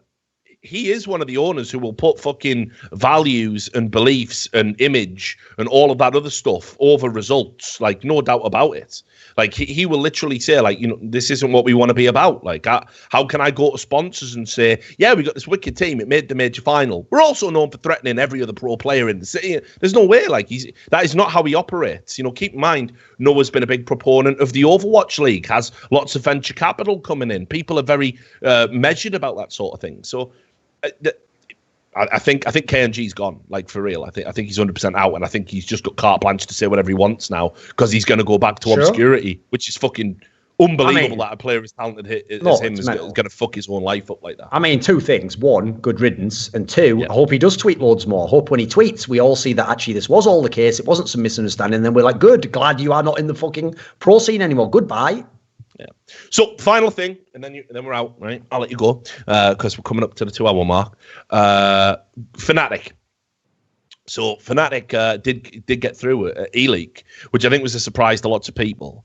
Obviously, Golden in there, an unproven in-game leader that came through from the academy, and a bunch of veterans who, you know, real talk, haven't been performing at the level that they used to for some time. Lekro's in there, and obviously a very good player, a really good pickup. But, you know, one player does not a team make, you know. But they had a fucking absolute mental performance, like really, Flusher in particular. Best I've seen Flusher play in ages, like just absolutely sick. And what was quite illuminating was there was this interview with JW where he said to us, he said, listen, we've had to tell Golden because he was a little bit, not like starstruck, you know, but he didn't know how far he could go. And they told him, listen, you're in charge. Like, you're the boss. Tell us what to do. Criticize us if you have to, you know, blah, blah, blah. So he's doing that now. And honestly, initial impression, sure, it's just E-League, but it looked very good. They had a real solid performance against Immortals, like really, really good. Because Immortals were looking good even with Kogu, you know, still like had a really high standard. For Fnatic to overcome that to get through to the playoffs is a real feather in the cap. And keep in mind, Golden as well literally stepped off a plane and stepped into the game. Went 30 minutes straight on the server. So are you convinced that this Fnatic team can kind of be reborn a little bit and start actually getting some placements? I do think that they have a decent lineup of players. Like, one of the things that I think is really good about that lineup is, like, it'll sound weird, but I don't think they have like many big egos in that team. So, I mean, I guess that goes in line with what you just said there, because it did seem like in the last Fnatic, Olaf Meister, Dennis, these were the big egos, as it were, you know. Like, we heard about Flusher maybe having some issues with the Olaf Meister at the end or something, but that's pretty irrelevant when you look at his style of play, which is that when they were in the team together, absolutely Flusher gave up being potentially the star of the team so that people like Olaf Meister could be the best player in the team. So I think one thing that they have that's a really good positive, and I thought this when they made the lineup, is that, again, I don't know much about this Golden guy, but if in theory he is a real in-game leader, then I think he has some great sort of soldiers who will go to war and do what he says. So that's a massive positive. JW's been pretty good. When I saw him recently, I think actually the guy who turned his career around the most to me was Crims, because he was fucking terrible at the end in Fnatic. And all the games I've seen in this new Fnatic, he looks like one of the best players. He's back to being that really solid, intelligent player. The big issue I have is I don't really know if they've got the heavy hitter stars anymore. I feel like they might just be like a good, consistent team. So I don't really know if that. I doubt that means you can win tournaments now. I think that's the tough part. I can't see who in this team is going to be like top 5 in the world. Yeah, there's still a lot of question marks around JW. Unfortunately, really like Jesper. I think he's a fucking legend, but still a lot of questions around his performance for me. I think he's the one. I think if JW could get back to even being like at 70-80% of where he was when that Fnatic team was all conquering, I think this team's very good. But unfortunately, for all the same reasons we criticise Skadoodle, JW is the primary AWPer in the team. It comes with its own weight. It comes with its own burden if you underperform. Anyway, final questions from our Patreons. Dean Tanglis, one of our $100 patrons, asked, how do you feel about coaching during games? Should CSGO take the tennis route with no coaching allowed during a match? Or do you prefer coaching throughout the game similar to most other sports? If the game does bring coaches back, do you ever see a future where coaches build organizations and franchises a la the New England Patriots or San Antonio Spurs? Okay, so, to break that up, first of all, yeah, I think you should be allowed as much coaching as you want. I never understood some of the sports analogies in as much as part of the reason why in certain sports you can't, for example, how would the coach communicate with the tennis player? What would he sit in a seat next to him and then between every point tell him something? It doesn't really make that much sense.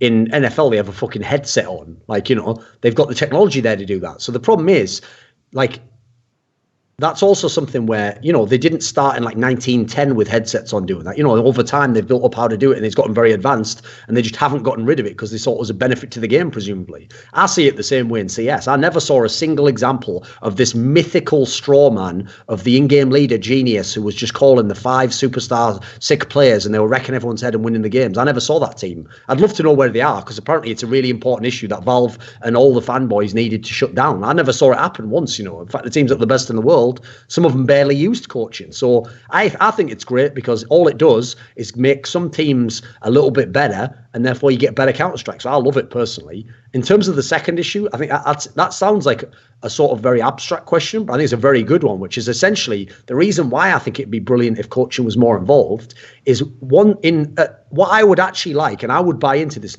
idea, is I want it so that the coach decides who's in the team.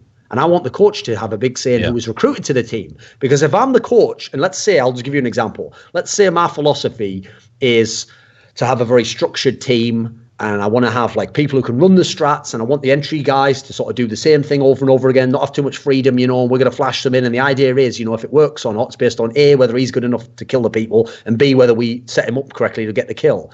When I have that system set up, if I then have to recruit another player in place of my entry fragger, I want to have the say in who it is. Because if I'm going to stay as the coach and that's my system I'm building, you got to let me get the players that can make it work. If it then doesn't work, fire me. I wasn't a good enough coach. My plans didn't work and you need to go another direction. But I don't want to live in a world where that's my whole approach. And now the players decide, oh, well, sorry, we've actually recruited a really fucking sick lurker and we haven't got someone who's a good entry. But yeah, keep coaching. And by the way, get fired then when it doesn't work.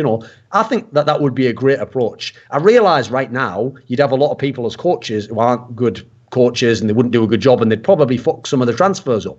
But one day, I think it will justify itself. It will make the most sense to have a cohesive team and have a proper system and then to have ideally real recruitment to teams, because as we've seen from players in the scene, players are all over the fucking place and half of them literally recruit based on if they like players or not. One of the things, Richard, I'll just say it right now. No joke. There are people who stay in teams, I literally think, because that's the guy that brings the weed. If I cut him, someone else has to get me the weed. That's not even a joke. How do you think I kept this job? No, I'm not saying that. Now, listen, they obviously have to be able to play Counter-Strike, but, that's an extra reason. At the moment, people go on social reasons. They go on issues like that. They go on stuff like, me and him have got a secret pact that we never get kicked from the team. These are the most garbage reasons. Because remember, we're now being paid $25,000 a month. You can't be fucking around when it's that sort of money, Think how irresponsible it is for some of these teams that we've discussed earlier who don't make the roster moves to just keep a lineup forever and waste some fucking millionaires' money when they're not even giving themselves a chance to win. And to that point as well, I saw that I'm a Pet optics coach, tweeted out, today, saying he sent some emails to the CSGO team about, trying to get some abilities for the coach to talk in practice and stuff. So, I still don't think it's over per se for coaches, but I'm with you. I understand Valve's vision is it's a 5-on-5 game, and it does raise the stock of in-game leaders that can contextually call the game and stuff. But honestly, I'd like to, think about how good NIP were when they had threat behind them. They were back to actually revolutionizing some tactics and ways to play certain maps. That NIP could have gone on and done things without a roster change potentially. So it shows the value of a good coach, and I don't see why you should be denied that because people are a little bit leery about how many people play on a fucking server. It seems a bit weird. There was one other question. Which was from Matesius, $100 donator. We already touched upon it a little bit, so I don't know if you just want to give a little bit more of a pointed view here. What happened to JDM in the final? Is he consistent enough for Team Liquid if they want to be a top 4, top 5 team? Oh, he was, first of all, right, he was terrible in the final. He was really, really poor. Like the Twists one, remember when I gave him his pass? 17 years old, first massive final. Also, another point I'll make on the Twists one, just to kind of parlay into this, is the other reason why Twists gets a massive pass is he is one of the main reasons they were in the final. So in a way, he kind of fucked himself. He played so much above the rim, like above the level you'd expect from him, that he got to a level where he then could no longer perform because he's never been to that level before. So he's in a tough scenario there. JDM, that's not the case at all. Also, he was coming off some pretty good performances. So you're expecting, right, you are someone who has been a pro for a long time. You have been in multiple teams. Finally, you've got a team where it's working for you again. I expect you to perform at that point in time. I'll give him a slight pass for map 1 Inferno because he almost never had an AWP because they were just so money fucked on T-side all day long. That I'll give you a slight pass for. But beyond that, you didn't play like a star AWPer. So no, he absolutely was one of the main reasons they shit the bed in the final. He did nothing whatsoever in all 3 maps. And that is unacceptable because at the end of the day, this is like, what I don't understand is why do people tell me all day long that I don't know anything about the game, right? That I don't, because I have not played its global elite. I do not know the basic game mechanics of the game. Well, I'll tell you what I know about mathematics, which is that this is one of the most expensive guns in the game. It gives you a $100 kill reward, and there are weapons out there that are pistols that are very cheap and give you 3 times the reward. Can you see where it does not add up constantly giving that expensive gun to someone who doesn't kill people and who dies? Yeah, absolutely, dude. Absolutely. I think, as I said, I think there's enough goods about Team Liquid to not tunnel in and wreck anybody just yet. But I wouldn't get rid of him now. I'd give him a few more events, and I think his level is okay at the moment. He is not the reason they win. He's not the reason they lose generally. So that's fine. But I will say, I think his level has to get better in the future. Yeah, for sure. So there we have it. That's the show. That's all the questions.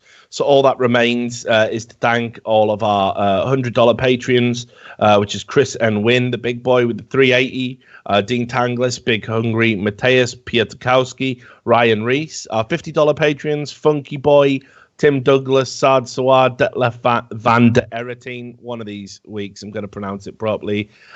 Charlie Dahlberg, Marcus Kujumpa, Juan Jose Gomez, Carl Oscar Garcia Firm, Jonathan Harvey, and William Southern. And Duncan, you'll be able to go away and enjoy this now because a tweet from Immortals is we've just subbed KNG in as our secret weapon for Zach, their coach, because they lost the first map. So again, It shows that it wasn't that he wasn't able to play. There's obviously some sort, Oh, by the way, I wanted. Then let's just leave a little shot for Immortals on this one. So you remember last week I referenced that the Immortals owner, you said no Winston, did that tweet where he tried to sort of imply that I was condemning someone without knowing the evidence.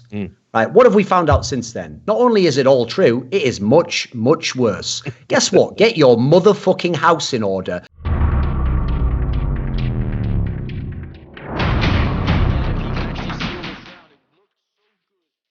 Seconds left here, 7, 6 left. Freiburg goes for the kill. He's going to pick it up. If Just Exists survives, he's going to win the round. There's no time. Oh my God, Freiburg! Are you kidding me? They win the round because of it. Yeah, now Freiburg is going to be walking around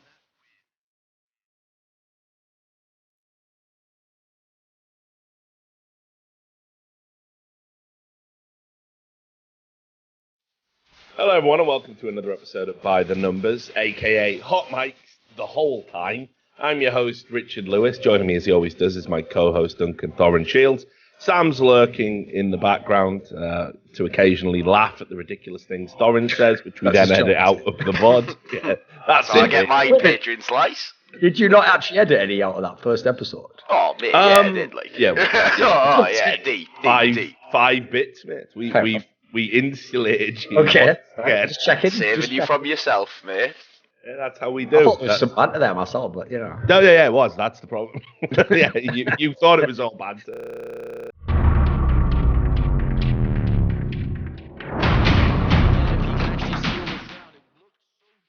Just a few seconds left here, 7, 6 left. Freiburg goes for the kill, he's going to pick it up. If just exists survives, he's going to win the round, there's no time. Oh my God, Freiburg, are you kidding me? They win the round because of it. And now Freiburg is going to be walking around that.